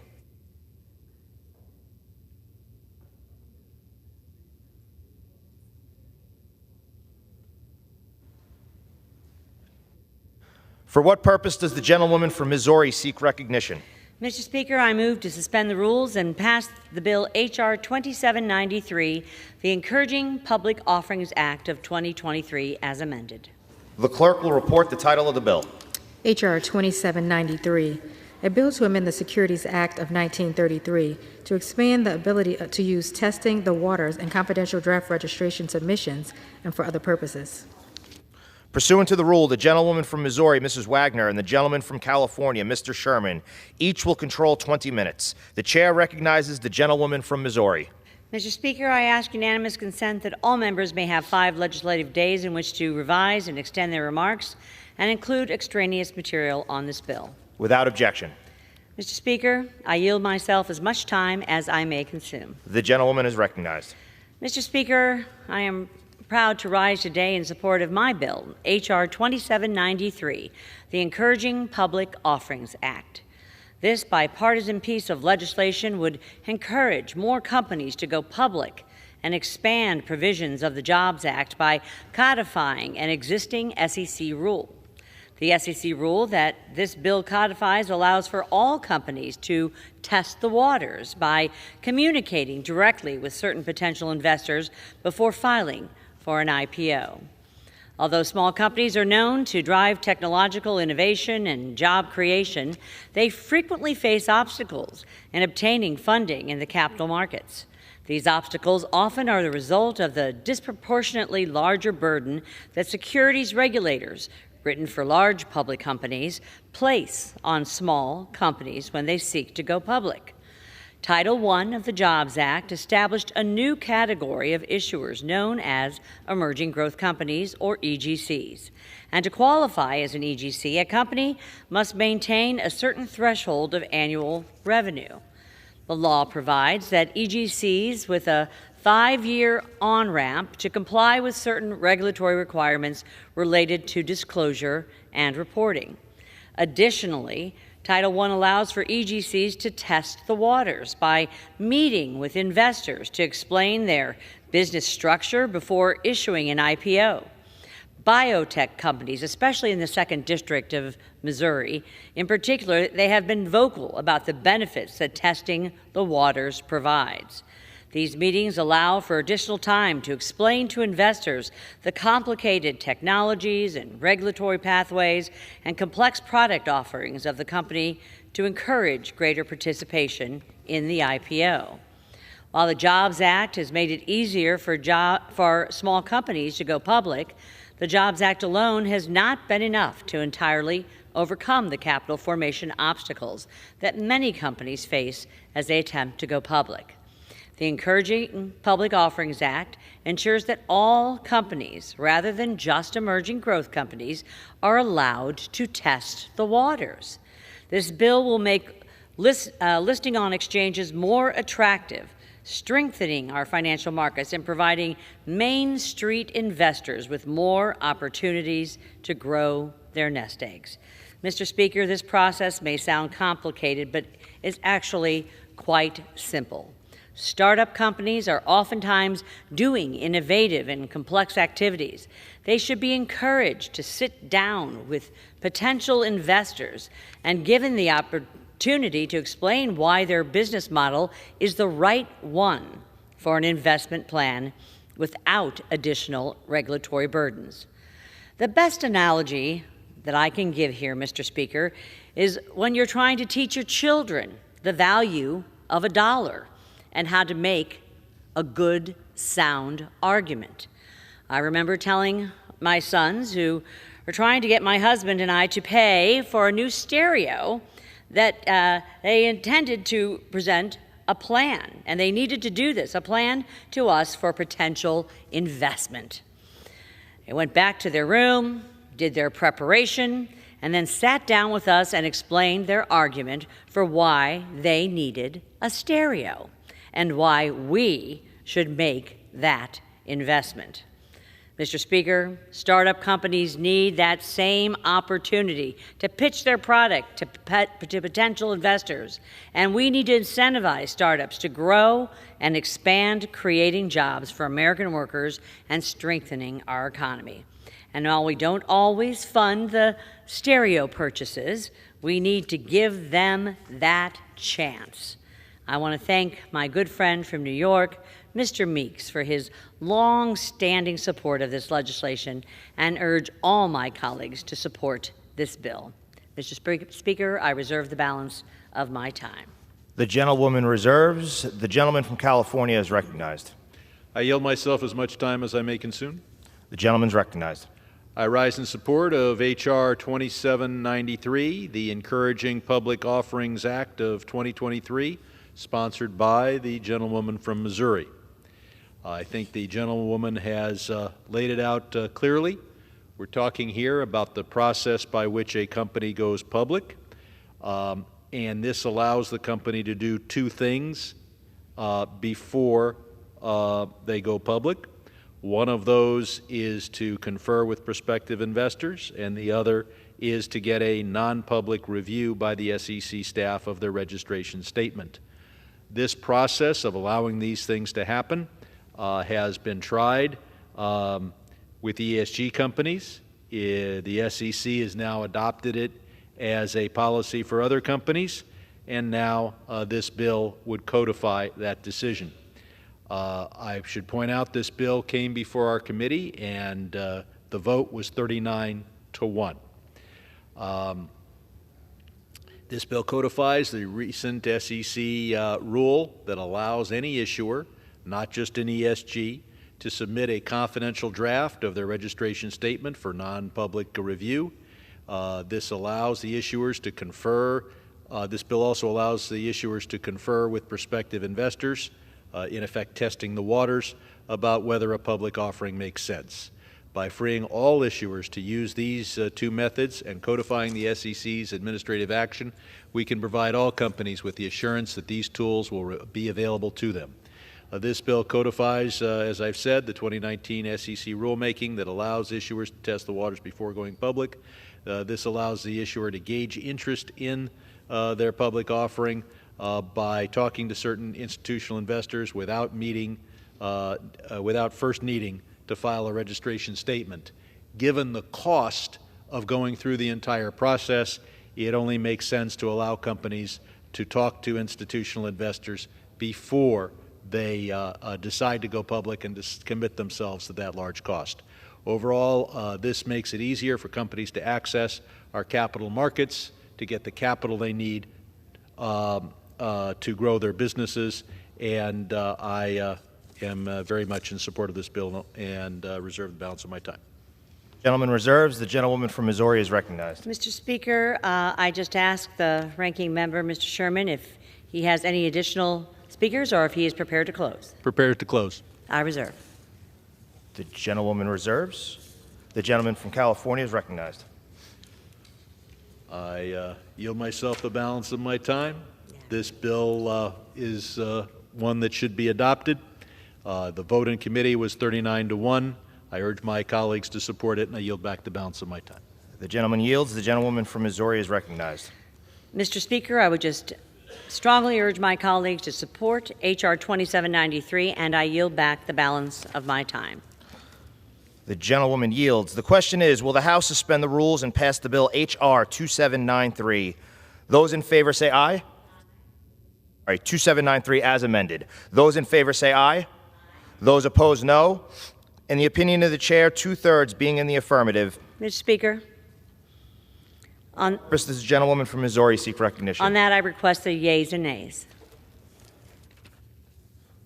The yeas and nays are requested. All those in favor of taking this vote by the yeas and nays will rise and remain standing until counted.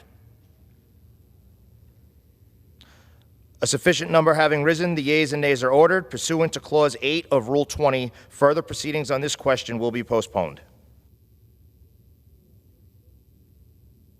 For what purpose does the gentlewoman from Missouri seek recognition? Mr. Speaker, I move to suspend the rules and pass the bill H.R. 2812, the Middle Market IPO Underwriting Cost Act, as amended. The clerk will report the title of the bill. H.R. 2812, a bill to require the Securities and Exchange Commission to carry out a study of the cost associated with small and medium-sized companies to undertake initial public offerings. Pursuant to the rule, the gentlewoman from Missouri, Mrs. Wagner, and the gentleman from California, Mr. Sherman, each will control 20 minutes. The chair recognizes the gentlewoman from Missouri. Mr. Speaker, I ask unanimous consent that all members may have 5 legislative days in which to revise and extend their remarks and include extraneous material on this bill. Without objection. Mr. Speaker, I yield myself as much time as I may consume. The gentlewoman is recognized. Mr. Speaker, I rise in support of H.R. 2812, the Middle Market IPO Underwriting Cost Act. I'd like to thank my colleagues from both sides of the aisle, Representatives Himes and Lawler, for working on this important piece of bipartisan legislation that will help ensure that our IPO market remains competitive and attractive, especially for small and medium-sized companies.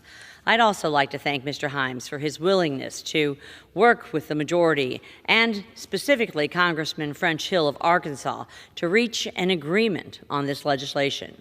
Staff have been working on this since the bill was marked up in April, and I'm happy to see that the study will now be carried out by the GAO in consultation with the SEC and FINRA. Companies have 2 ways of accessing capital in the securities markets to fund their operations: an initial public offering, IPO, where they sell securities publicly through a registered offering with the SEC, or a private offering under an exemption from registration.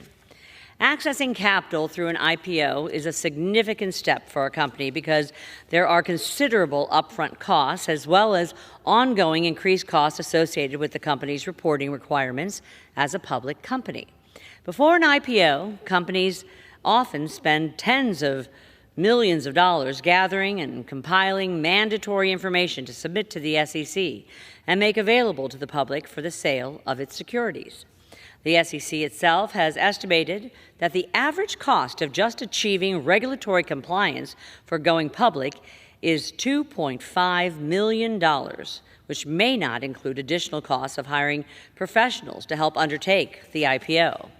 However, additional data is required to achieve a better understanding of the costs of the added regulatory and professional services associated with undertaking an IPO and becoming a public company. As a result, the study required under this bill will help Congress and the market better understand the costs associated with small and medium-sized companies to undertake initial public offerings, IPOs, and become public companies. Mr. Speaker, H.R. 2812 is a balanced and a thoughtful bill that will give us the information to better understand those costs with going public so that Congress can continue the work to make our public markets the most attractive and competitive in the world. And for this reason, I urge my colleagues to support H.R. 2812, and I reserve the balance of my time. The gentlewoman reserves. The gentleman from California is recognized. I yield myself as much time as I may consume.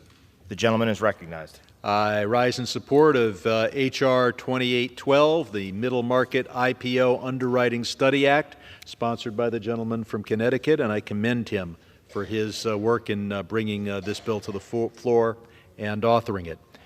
This bill passed our committee by voice vote. I don't think there was a dissenting voice in the room.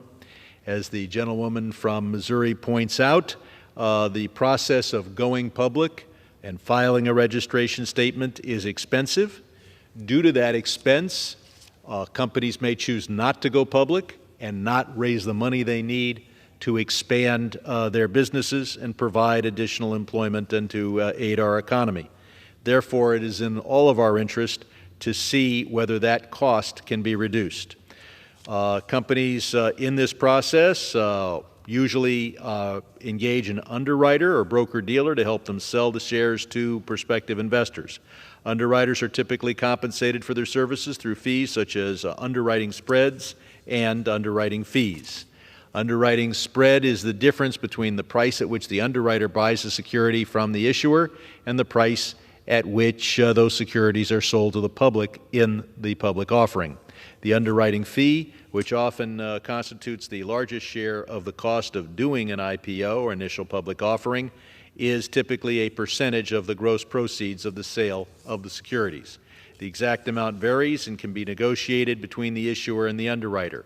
Large companies have in recent years been able to negotiate lower percentages for this process, which reduces their overall fee. At the same time, smaller companies have continued to pay the same historic percentage for this service, which is often 7% of the transaction. Higher underwriting fees essentially increase the cost of raising capital, allowing middlemen to pocket profits that would otherwise be available to grow the company. And despite technological advancements such as digital platforms, which now allow for quicker and wider distribution of securities, underwriting costs for small and medium-sized companies have remained stagnant and uncompetitive. The gentleman from Connecticut, Mr. Himes, has brought forward a bill to direct a study of this problem and offer concrete solutions. It will focus on the underwriting fee. It will also look at the auditing fee as well. I support this bill, which will shed light on how much small and medium-sized companies are paying, chiefly for underwriting services when they go public. I hope this will get the SEC to address this behavior on Wall Street, and I urge my colleagues to support the bill, and I reserve the balance of my time. The gentleman reserves. The gentlewoman from Missouri is recognized. I reserve. The gentlewoman reserves. The gentleman from California is recognized. It's my pleasure to yield to the gentleman from Connecticut, the author of this bill, as much time as he may consume. The gentleman yields, and the gentleman from Connecticut is recognized. I thank the gentleman from California and my friend from Missouri and rise in support of this bill, H.R. 2812, the Middle Market IPO Underwriting Cost Act. I want to start by thanking Chairman McHenry and Ranking Member Waters for considering these bills on the floor today, and this bill in particular, which we have been working on for a very long time. This bill, H.R. 2812, grows out of the work that the Financial Services Committee has been doing for a long time around the Jobs Act, which did good work to reduce the cost and friction associated with a young company going public. At the time, the Jobs Act was estimated to save companies between $1 and $2 million a year when and after they go public. But the actual cost of going public, except for the very largest companies, as the gentleman from California noted, has not changed at all in many, many years. Over those years, middle market companies, which arguably have less negotiating power than some of the very large companies that have been able to force down fees, have experienced a perfectly consistent gross spread of 7%. Think about that. The price of going public has never varied from 7%. That means that a young company raising a typical $200 million in capital with a 7% gross spread hands over $14 million to the underwriters. That's a lot of money for a young company. From 2001 to 2022, 95% of U.S. IPOs that raised between $30 and $130 million had a gross spread of 7%. And from 1992 to 2017, more than 80% of middle market IPOs had gross spreads of exactly 7%. The cost of the technologies used during the underwriting process have come down dramatically over the decades, but the gross spread has not. So I strongly believe that this remarkably stable 7% gross spread is fair subject for scrutiny. H.R. 2812 very simply asks the GAO in consultation with the Securities Exchange Commission to examine the gross spread and other costs associated with going public to see if we can understand that remarkable stability, what drives it, and what might be done to try to make the market more competitive and therefore reduce the costs for companies trying to access our capital markets. I'd like to again thank Chairman McHenry and Ranking Member Waters for bringing this bill to the floor today. And finally, I'd like to thank my good friend from Arkansas, Representative French Hill, for all of his thoughtful feedback and suggestions on this bill over the last few weeks. I urge my colleagues to support H.R. 2812, thank the gentleman from California and the gentlelady from Missouri, and yield back. The gentleman from Connecticut yields. California is recognized. I'm prepared to close. I reserve. The gentlewoman reserves. The gentleman from California is recognized. I think the gentleman from Connecticut said it well. Costs should be coming down because technology is available, and yet they seem exactly stuck at a non-competitive 7%. Our investors and companies need more robust competition and fairer underwriting practices. This bill would shed light on these practices and help strengthen competition in underwriting services for our smaller and medium-sized companies. I urge my colleagues to support this bill, which passed, I believe, on a voice vote in our committee. I know of no opposition. I yield back the balance of my time. The gentleman yields. The gentlewoman from Missouri is recognized. Mr. Speaker, I strongly urge my colleagues to support H.R. 2812, and I yield back the balance of my time. The gentlewoman yields back. The question is, will the House suspend the rules and pass the bill H.R. 2812 as amended? Those in favor say aye. Those opposed, no. In the opinion of the chair, 2/3 being in the affirmative. Recognition. Mr. Speaker, on that, I request the yeas and nays. The yeas and nays are requested. All those in favor of taking this vote by the yeas and nays will rise and remain standing until counted. A sufficient number having risen, the yeas and nays are ordered. Pursuant to Clause 8 of Rule 20, further proceedings on this question will be postponed. Pursuant to Clause 12A of Rule 1, the Chair declares the House in recess until approximately 6:30 p.m. today.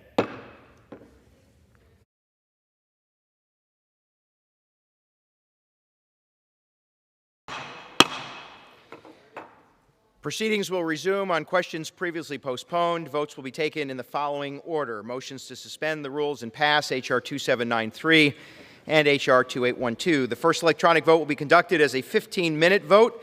Pursuant to Clause 9 of the Rule 20, the remaining electronic vote will be conducted as a 5-minute vote. Pursuant to Clause 8 of Rule 20, the unfinished business is the vote on the motion of the gentlewoman from Missouri, Ms. Wagner, to suspend the rules and pass H.R. 2793 as amended, on which the yeas and nays are ordered. The clerk will report the title. H.R. 2793, a bill to amend the Securities Act of 1933 to expand the ability to use testing the waters and confidential draft registration submissions and for other purposes. The question is, will the House suspend the rules and pass the bill as amended? Members will record their votes by electronic device. This is a 15-minute vote.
Very good.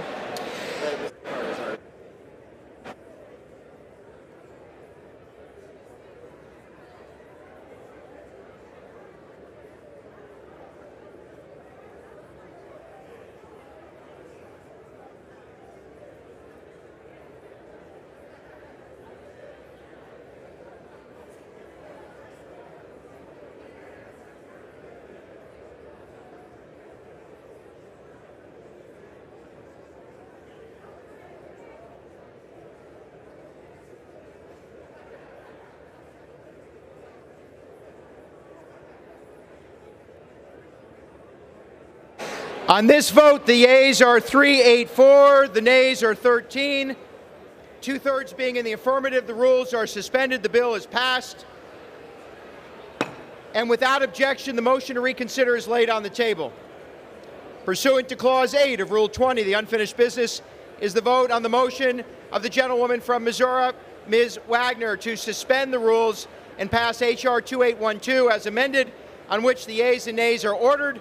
The clerk will report the title. H.R. 2812, a bill to require the Securities and Exchange Commission to carry out a study of the cost associated with small and medium-sized companies to undertake initial public offerings. The question is, will the House suspend the rules and pass the bill as amended? Members will record their votes by electronic device. This is a 5-minute vote.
Are good.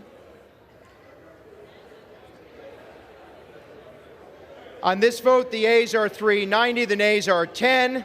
Two-thirds being in the affirmative, the rules are suspended. The bill is passed, and without objection, the motion to reconsider is laid on the table.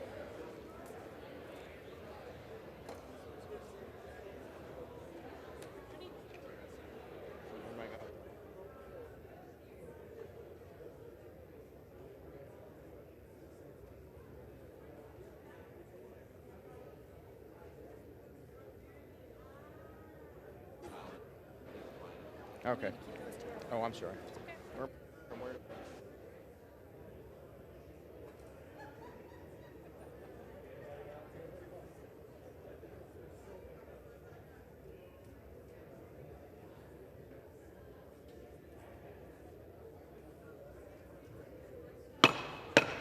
The House will be in order.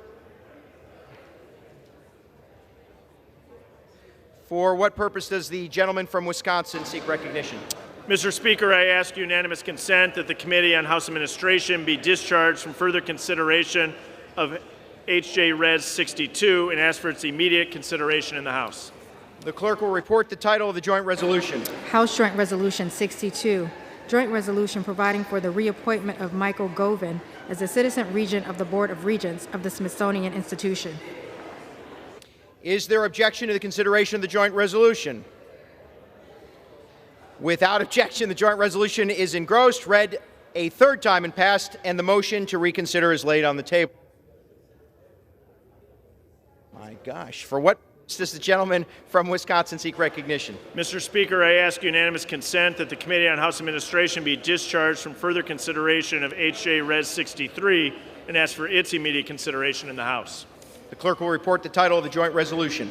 House Joint Resolution 63, Joint Resolution providing for the appointment of Antoinette Bush as a Citizen Regent of the Board of Regents of the Smithsonian Institution. Is there objection to the consideration of the joint resolution? Without objection, the joint resolution is engrossed, read a third time and passed, and the motion to reconsider is laid on the table. And for what purpose does the gentleman from Wisconsin seek recognition? Mr. Speaker, I ask unanimous consent that the Committee on House Administration be discharged from further consideration of H.J. Res. 64 and ask for its immediate consideration in the House. The clerk will report the title of the joint resolution. House Joint Resolution 64, Joint Resolution providing for the reappointment of Roger W. Ferguson as a Citizen Regent of the Board of Regents of the Smithsonian Institution. Is there objection to the consideration of the joint resolution?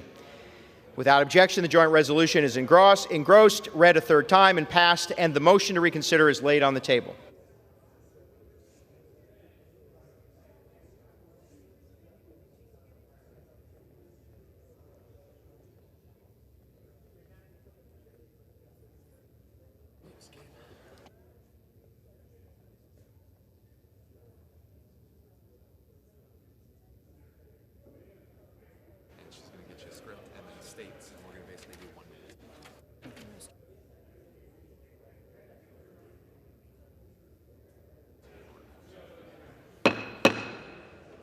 The House be in order. The Chair will now entertain requests for 1-minute speeches.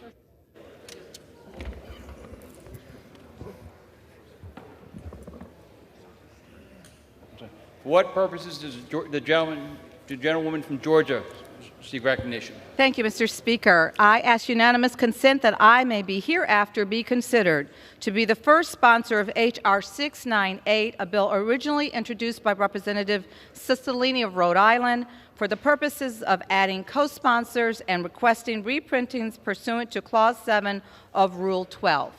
Without objection. Purposes does the gentleman from New York seek recognition? I ask unanimous consent to address the House for 1 minute and to revise and extend my remarks. Without objection, the gentleman is recognized for 1 minute. Thank you, Mr. Speaker. Having just honored many fallen veterans at ceremonies across the 17th Congressional District for Memorial Day last week, I rise today to recognize the life of a truly exceptional man, Colonel Edmund Bo Mason Riley. Bo was a man whose dedication to service, family, and faith has left a legacy that will endure far beyond his years.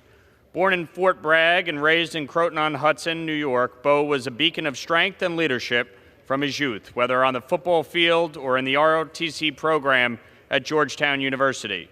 As a distinguished officer in the 82nd Airborne Division, a graduate from the U.S. Army Ranger School, a battalion commander at Fort Benning, and a faculty member at the National War College, Bo exemplified the very best of our nation's values. Bo had a propensity for praising others and was reticent to accept credit for his accolades. In Bo's eyes, there was always something greater than himself, his faith, his family, and his commitment to service. A loving father, he spent much of his time with his beloved wife, Rini, his cherished children, coaching their sports teams, helping with scouts, and teaching Sunday school. He was a husband, a father, a beloved son of Ed and Patricia, and a brother whose love radiated to those around him, leaving a profound impact. Bo will be missed by all and those whose life he touched, and by a grateful nation that he served. I yield back. The House will be in order. For what purpose does the gentleman from New Jersey seek recognition? Ask unanimous consent to address the House for 1 minute, revise and extend my remarks. Without objection, the gentleman is recognized for 1 minute.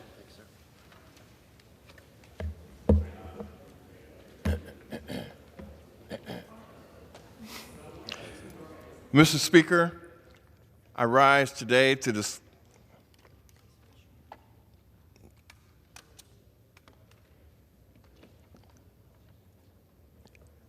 Mr. Speaker, I rise today to discuss the Fiscal Responsibility Act of 2023.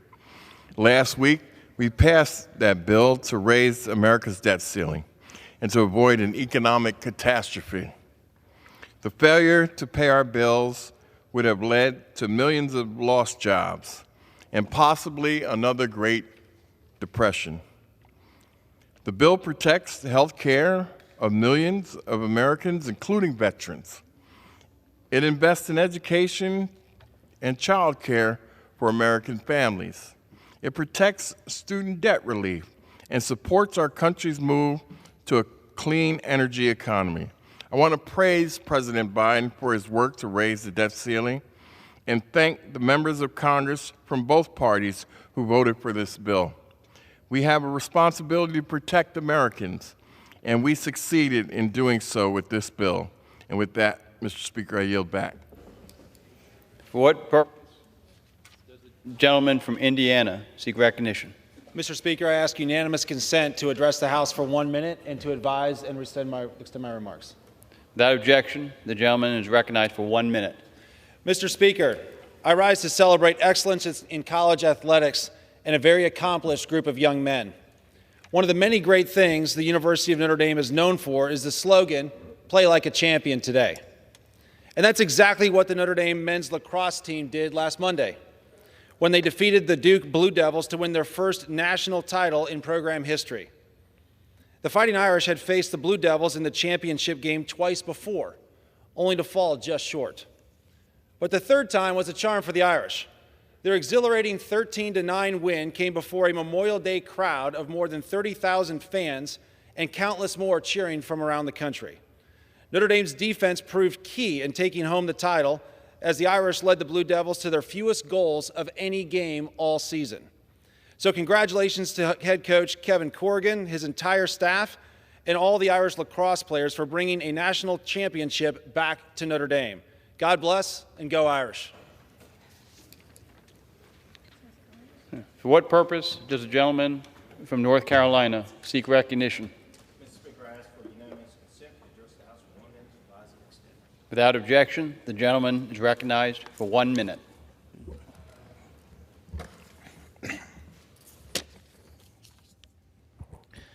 Mr. Speaker, Walstenburg, North Carolina, a town of 208 residents in my district, is a shining example of the best of small town USA.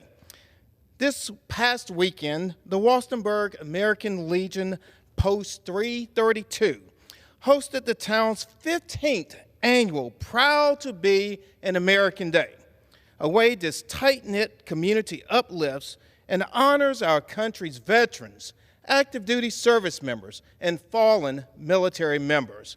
This Proud to Be American Day was the first, however, without the late former Representative Walter B. Jones, Jr., and everyone missed his presence. Mr. Speaker, this community proves making a difference doesn't require size, only passion. Thank you, and I yield back. For what purpose does the gentleman from Georgia seek recognition? Ask unanimous consent to address the House for 1 minute to revise and extend my remarks. Without objection, the gentleman is recognized for 1 minute. Mr. Speaker, I rise today to honor the life and the legacy of Jim Brown, one of the greatest football players of all time, and considered by many to be the greatest lacrosse player of all time. Born on St. Simon's Island, Georgia, Mr. Brown was a powerhouse, both on and off the field, bringing the Cleveland Browns 3 league championship games while also advocating for civil rights. He spoke out against violence, encouraged young African Americans to get involved in community work, founded the Amera I Can program to help inner city youth, and promoted economic opportunities for minority-owned businesses. In his professional career, Mr. Brown was a Pro Bowl invitee every single season he played, and the NFL's most valuable player 3 times. He carried the ball over 2,000 times for over 12,000 rushing yards, scoring 106 touchdowns. At the time of his retirement, those were all records. To date, he is still the only NFL player in history to average over 100 rushing yards each game he played in. Mr. Brown's tenacity and dedication throughout all that he did, on and off the field, should serve as an example for all of us. We mourn the loss of Jim Brown, and I offer my sincere thoughts and prayers to his family. Thank you, Mr. Speaker, and I yield back. For what purpose does the gentleman from New York seek recognition? Mr. Speaker, I seek unanimous consent to address the House for 1 minute and to revise and extend my remarks. Without objection, the gentleman is recognized for 1 minute. Thank you, Mr. Speaker. I rise today to recognize Patricia Cerro Rehill on the occasion of her retirement from the New York Water Environment Association. Since 1929, NYWEA has played a leading role in promoting water quality across our state. Patricia's NYWEA career began in 1987, and 14 years later, she rose to become the first woman to serve as executive director. Her work over the past 35 years has supported training and education and advocacy for countless utilities, local governments, system operators, and water sector businesses. This work has been foundational to protecting and improving water quality throughout New York State. During her time as executive director, Patricia has also embraced NYWEA's educational mission, helping to distribute over $700,000 in scholarships to some 240 students pursuing environmental degrees. Patricia, I sincerely thank you for your decades of service, which have helped provide so many New Yorkers with more reliable, more affordable, and certainly cleaner water. Congratulations on your well-deserved retirement. And with that, Mr. Speaker, I yield back. For what purpose does the gentlewoman from Ohio seek recognition? Mr. Speaker, I request unanimous consent to address the House for 1 minute and to revise and extend my remarks. Without objection, the gentlewoman is recognized for 1 minute. Thank you, Mr. Speaker. Today I rise in support of House Concurrent Resolution 43, which authorizes the use of the Capitol grounds for the Greater Washington Soapbox Derby. The All-American Soapbox Derby, which first began in 1934, is the contest of the year in Ohio's 13th Congressional District, the birthplace of champions. Through ingenuity, teamwork, and determination, more than 350 qualifiers from across the globe make their way to the Derby Downs track in Akron, Ohio for the Soapbox Derby World Championship, supported by more than 1,000 volunteers and 10,000 spectators every year. The Soapbox Derby supports education and leadership development for youth across the 13th District and the nation. The competition empowers young people who built their own gravity-powered and steam-driven car to learn about the value of STEM and prepare them to succeed in the future. Again, I am proud to co-sponsor this legislation and so glad to see such an important event in our community in the nation's capital. And I look forward to welcoming everyone to Ohio's 13th District for the World Championship in July. Best of luck to all the competitors. Thank you, Mr. Speaker. I yield back. For what purpose does the gentlewoman from Texas seek recognition. Without objection, the gentlewoman is recognized for 1 minute. Thank you, Mr. Speaker. I rise today to join my colleagues in the Congressional Black Caucus to honor Caribbean American Month and to express my appreciation to the multitudes of talent in the Caribbean American community. Approximately 4.5 million over the last decade are members of the Caribbean American community. And of course, two of those who I'm most proud of is my late grandmother and grandfather, Mr. and Mrs. Jackson, who migrated from Jamaica, West Indies, and worked, my grandfather did, on the Panama Canal. What an emotional experience to go to the Panama Canal and see his name, Alfred Jackson, listed in those who have worked. I also had the privilege of going to one of the iconic prime ministers of Jamaica's funeral, Prime Minister Manley, who's beloved around the nation. Let me salute the Caribbean American community in Houston, Texas, rich and inviting with their wonderful culture, cuisine, and yes, the brilliance that they serve in public service, in medicine, in education, and in business. This is a great moment to be able to celebrate the richness of our diversity in this country, and I can assure you, we have often said that we're a melting pot, but really we are a mosaic. The pieces fit together, where all of us are distinguished, but yet part of America, part of America's democracy, part of America's work ethic, and part of America's freedom. My salute to my friends and my kinship to Caribbean Americans. God bless you. The gentlewoman yields back. For what purpose does the gentlewoman from Pennsylvania rise?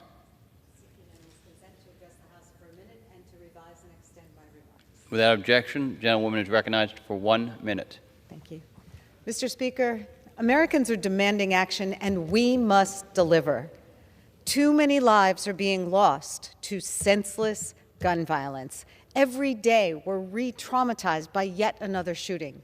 In school, our children are learning active shooter drills before their ABCs.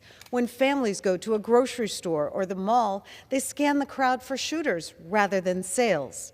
But we know we don't have to live this way, fearful for our kids and our loved ones when they leave the house, furious that gun manufacturers are making billions of dollars marketing weapons of war to irresponsible gun owners, and frustrated by lawmakers who lack the courage to pass common sense gun safety legislation. We can change this.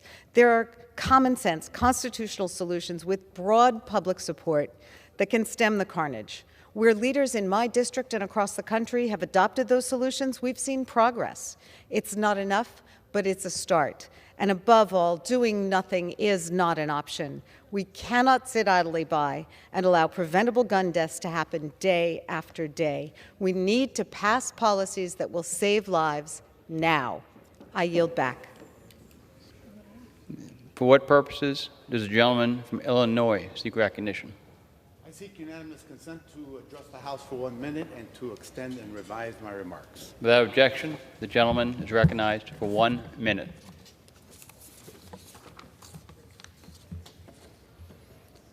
Today, I rise to honor Mujeres Latinas en Acción on their 50th anniversary, serving and empowering Latinas and their families in Chicago.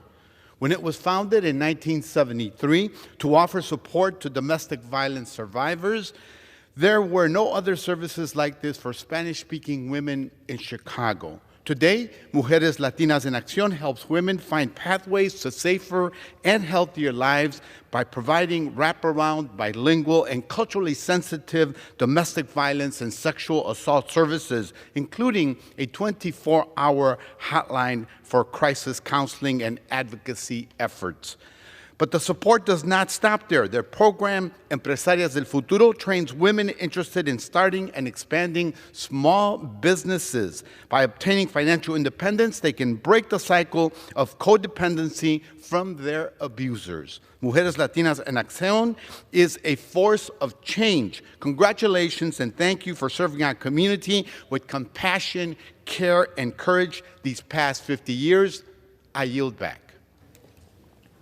For what purpose does the gentlewoman from Ohio seek recognition? I ask unanimous consent to address the House for 1 minute and to revise and extend my remarks, please. Without objection, the gentlewoman is recognized for 1 minute. Mr. Speaker, for nearly a century, America has made a sacred promise. People who work hard throughout their lives will benefit from the fruits of their labor. Last week, Congress passed and President Biden signed into law a bipartisan budget agreement. It protects Social Security from harmful Republican proposed cuts. That earned benefit brings peace of mind for millions of families, senior citizens, disabled persons, and children who survive a parent's premature death. Social Security insurance is a compact of trust between generations and assures a safe and secure retirement for tens of millions of Americans during their golden years. It is an earned benefit. Congress must continue to protect this pact for our citizenry, and that is why our recently introduced Social Security 2100 Act is one of the most vital bills before this Congress. It will increase benefits to current and new beneficiaries, protect retirees against inflation, and repeal the windfall elimination provision. America made a promise to workers and guaranteed workers their earned benefits. Democrats are committed to making good on that promise for Social Security for generations to come. Thank you, Mr. Speaker. I yield back. Gentlewoman yields back. Under the Speaker's announced policy of January 9th, 2023, the gentleman from Illinois, Mr. Jackson, is recognized for 60 minutes as a designee of the Minority Leader.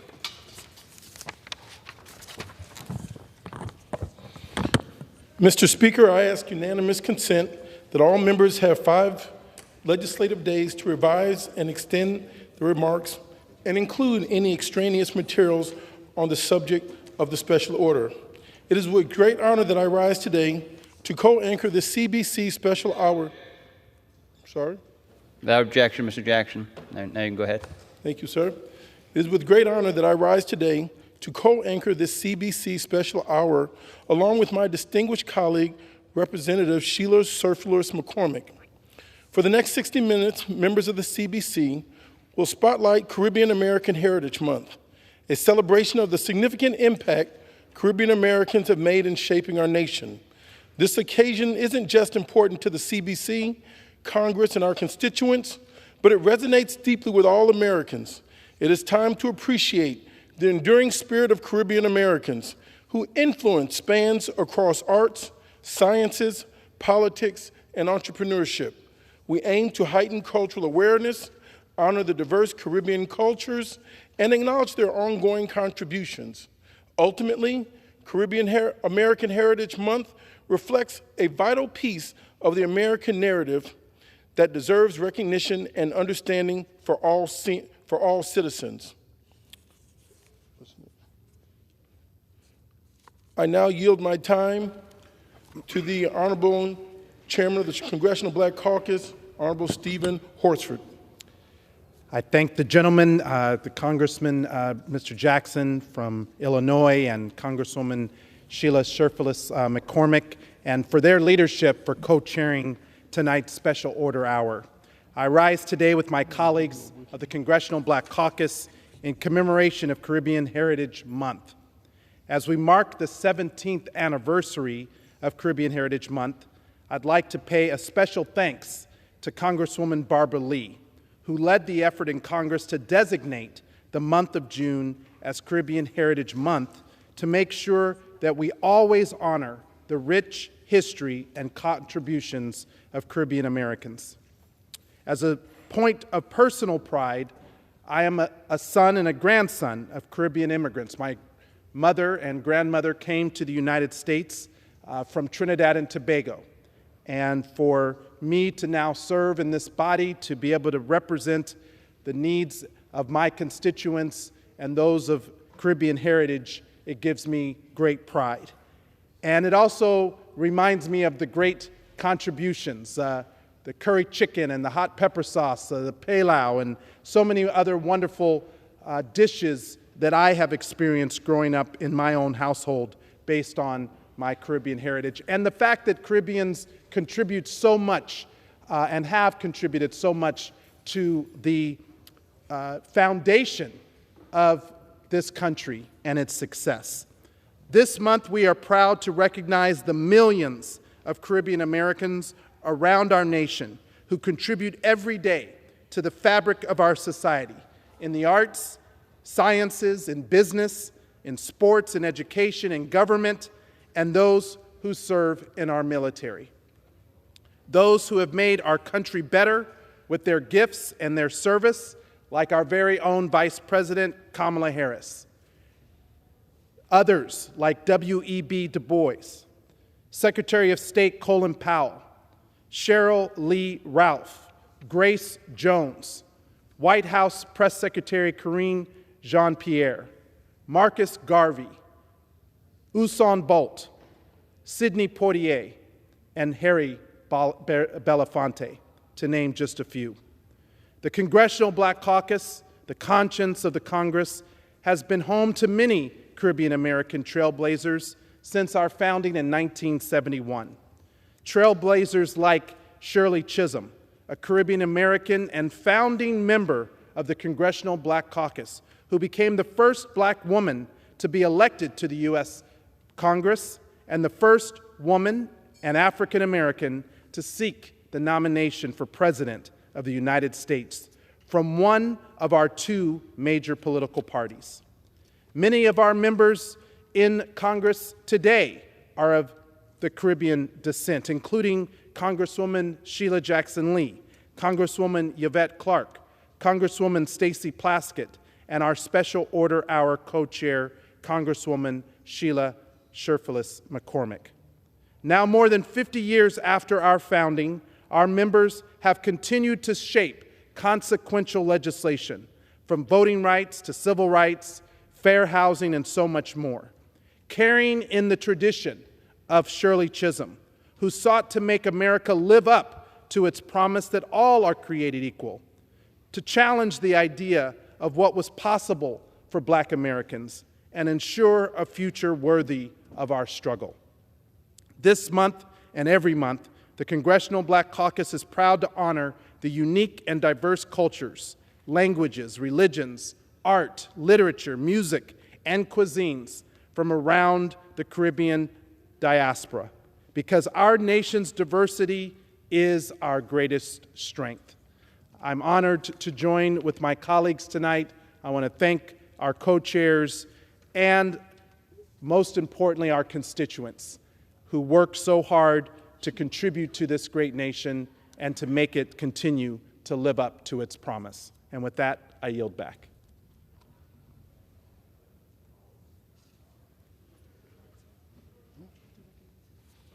Mr. Speaker, I'd like to recognize the Honorable Congresswoman Yvette Clarke from New York State.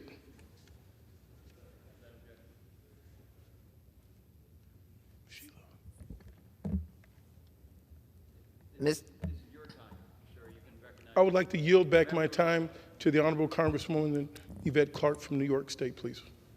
Thank you, Mr. Speaker, and I thank my good friend and colleague, Jonathan, for Representative Jonathan Jackson, for yielding some time in commemoration of Caribbean American Heritage Month. Mr. Speaker, I rise this evening in commemoration and celebration of the designation of Caribbean American Heritage Month during this month of June. I add my voice to those who have lauded Congresswoman Barbara Lee for her leadership in ensuring 17 years ago this designation. It's with an immense sense of pride in this special moment in the lives of those of us in communities across the nation of Caribbean descent. For nearly 2 decades, this month has served as a cherished opportunity to honor the boundless contributions of Caribbean Americans to our nation. From grassroots activists, the first Black woman to run for president, the Honorable Shirley Chisholm, the first female vice president, the Honorable Kamala Harris, to thought leaders, entertainers, entrepreneurs, diplomats, business moguls, Michelin star chefs, and the brave, highly decorated members of our military, Caribbean Americans compose an integral part of our nation's legacy, fabric, and future. It is indeed the honor of my life and the dream of my ancestors to be a woman of Jamaican descent, representing my home, my community, the place where I was born and raised, and to carry the torch of my people in the United States Congress. As we acknowledge the excellence and contributions of Caribbean Americans, let this month remain a beacon for uplifting diversity, the preservation of legacy, the strength of unity, and the undeniable truth that we, the descendants of Caribbean peoples, are a force to be reckoned with. And our culture and contributions deserve every acknowledgement and all the appreciation of a grateful nation. From Jamaica to Barbados, and everyone and every nation in between, bless up, one love, walk good. Thank you, and I yield back. I would like to thank the Honorable Congresswoman Yvette Clarke. I would like now to yield to my colleague, the Honorable Sheila Sherfulis McCormick from Florida. Thank you so much. It is an honor to be here to celebrate our Caribbean Heritage Month. It's also an honor to be here co-anchoring with Jonathan Jackson from Illinois, and I want to say a very special thank you to our chairman for allowing us to be here and speak about all the accomplishments of Caribbean Americans. As both the first Haitian American Democrat elected to Congress and a permanent member of the House Foreign Affairs Committee, I'm firmly committed to supporting strong U.S.-Caribbean ties. But we cannot forget the success of this global partnership depends directly on Haiti's prosperity and its ability to triumph in the face of challenges. Today, Haiti has found itself engulfed in chaos. The stability of the country and the preservation of its democracy institutions must remain paramount of importance to the United States. Last week, Guyana and the Dominican Republic issued a joint declaration emphasizing their commitment to enhancing bilateral relationships between their two countries. The reiteration of their commitment to address pressing challenges such as food insecurity, energy security, and climate change is inspirational, and as the United States, we must be doing the same. Both nations reaffirmed that Haiti is an important member of the Caribbean family of nations. They pledged their full support to their governments towards the achievement of political stability in Haiti. The regional commitment is to be applauded and continued. The ongoing situation in Haiti is far too unstable, and recognition of the world stage is vital as we work to bring an end to this crisis. It pains me to see Haiti in these times of struggle. The country now finds itself at one of the lowest points in its history, battling a surge of gang violence. Public health challenges along with catastrophic hunger, stroke, flames, and instability. As a neighbor, we have a responsibility to address the situation and respond accordingly. I'm pleased that President Biden nominated Dennis Hankins, Foreign Policy Advisor to the National Guard Bureau, to serve as the U.S. Ambassador to Haiti. This nomination demonstrates the Biden-Harris administration's recognizing America's role as an ally of Haiti to respond to the volatility of the situation today. Throughout the Caribbean American Heritage Month, we must continue to recognize the challenges that Haiti is currently grappling with and where our nation can lead and support these efforts. I'd like to yield back to my co-anchor. Thank you, the Honorable Sheila Sherfulis McCormick. Mr. Speaker, I rise today to join with my colleagues in recognizing and giving special commendation to Caribbean American Heritage Month.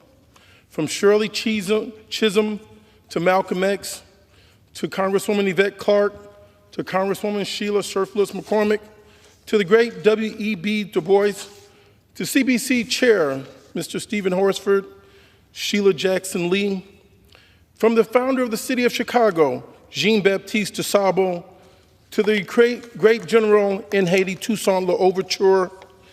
Here we are, people who come to this country from the Caribbean have helped to make America more vibrant and successful.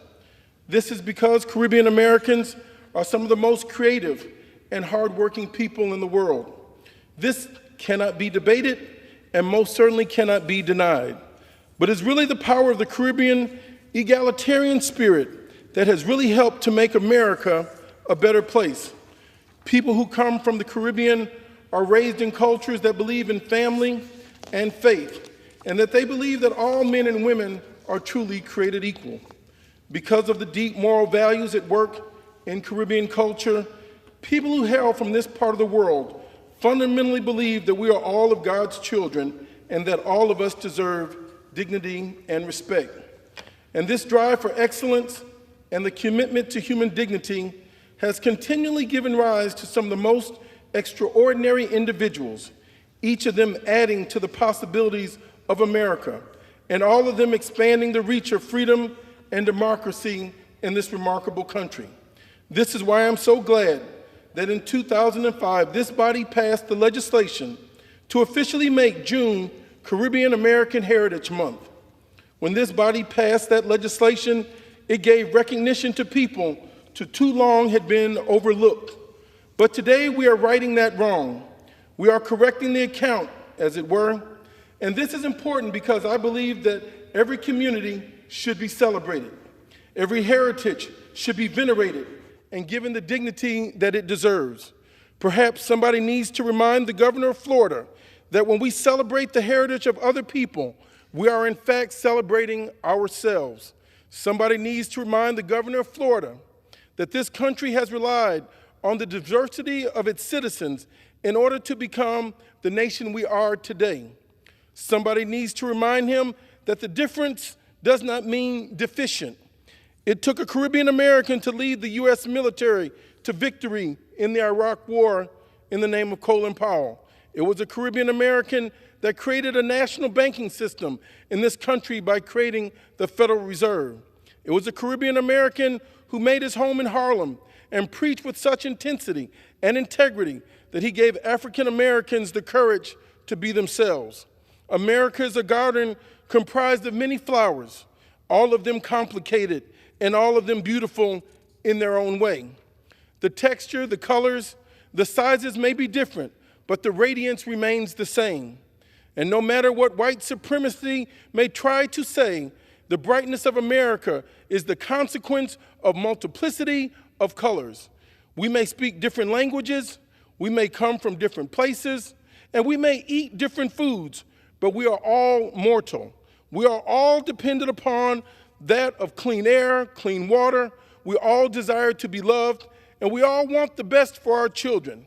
And if we do not learn how to live together as brothers and sisters, then we shall surely perish together as fools. When we celebrate Caribbean American Heritage Month, it is a veneration of the important, the ongoing contribution of these significant Americans. It is by no means a denigration of anyone else. While it is true that we are all Americans, it is no less the case, however, that each of us brings something different to America. And the capacity for difference is the things that makes America successful and strong. What would this country be without Earl Graves and the great Harry Belafonte? What would this country be like without Beyonce or Eric Holder, Cicely Tyson, Alicia Keys, Cheryl Lee Ralph, and Mr. Sidney Poitier? All of them are descendants of the people who came to this country from the Caribbean. Caribbean Americans have shaped this nation's culture and political direction since its founding, and thank God for it. And let us never forget that those who live in the U.S. Virgin Islands, we also honor the Honorable Congresswoman Stacey Plackett. These are citizens of the United States. Yes, those in the Virgin Islands are citizens of America. They are part of our country. They are a part of who we are. And they are no less helping to shape what we hope to become. They too sing America. They too desire to flourish. They too deserve the benefits of democracy. As such as anybody born in Boston or Atlanta, or as much as anyone living in Dallas or Little Rock, American citizens who live in the Virgin Islands are no less a part of who we are. They are a part of the American story. And the notes they bring to this concert of opportunity make the music sweet and worthy of our listening ears. I would invite my colleagues and Americans more generally to spend time in conversation with Caribbean Americans. And when you do, you will discover that the love they have for this country, in spite of its tortured history with the people from the Caribbean, is a remarkable manifestation of both courage and patriotism. In spite of this country's morbid preoccupation with racism and white supremacy, Americans of Caribbean descent have time and time again took their place in the dark shadows of war in order to fight for our nation's freedom. And today we remember them. We speak well of their names. We give honor to those among them who died to make us free. How dare we not honor them? How dare we not sing their praises? As the Bible says, these are they that have come through the great tribulation, have washed their robes in the blood of the Lamb. They are all important to the fabric of this country as those who came from Europe and other places around the world. Therefore, it is altogether fitting that we enshrine their greatness and celebrate their heritage without restraint. I would like to yield my time to my colleague, the Honorable Sheila Surfulus McCormick from Florida. Thank you so much, Representative Jackson. I rise today to recognize the invaluable contributions of the South Florida Caribbean American community as we celebrate Caribbean American Heritage Month. This month provides us with a valuable opportunity to honor the rich culture and heritage and the remarkable accomplishments of the Caribbean Americans, particularly in South Florida. The Caribbean American community has played a significant role in shaping South Florida's identity. Today, the greater Fort Lauderdale metropolitan area has one of the largest Caribbean migrant populations nationwide. South Florida is home to immigrants from many Caribbean countries, including Barbados, Trinidad and Tobago, Jamaica, Dominica, Haiti, and the Dominican Republic, amongst others. The vibrancy of the Caribbean culture touches every part of our region. We see it in action at spaces like Island Space Caribbean Museum in Plantation, which elevates the profile of Caribbean art, history, culture throughout South Florida, and the broader diaspora. We can taste in the restaurants that dot our streets corners, serving soul-warming jerk chicken and oxtail, griot, lumbi, and all types of delectable items that we find and remind us of our childhood kitchen tables. The Caribbean American community has long been an integral part of our economic fabric of South Florida, contributing to its prosperity. Caribbean Americans have opened their own businesses and created jobs, making South Florida a vibrant and thriving region.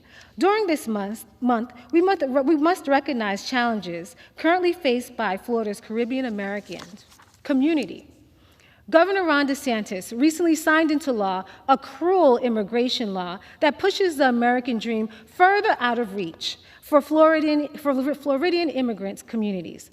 For immigrants seeking a better life in Florida, many of who've come to the U.S. for economic opportunities and fleeing violence, this law is most certainly a slap in their face. As we celebrate Caribbean American Heritage Month, let us always treat Americans with dignity and with the dignity they deserve and welcome them.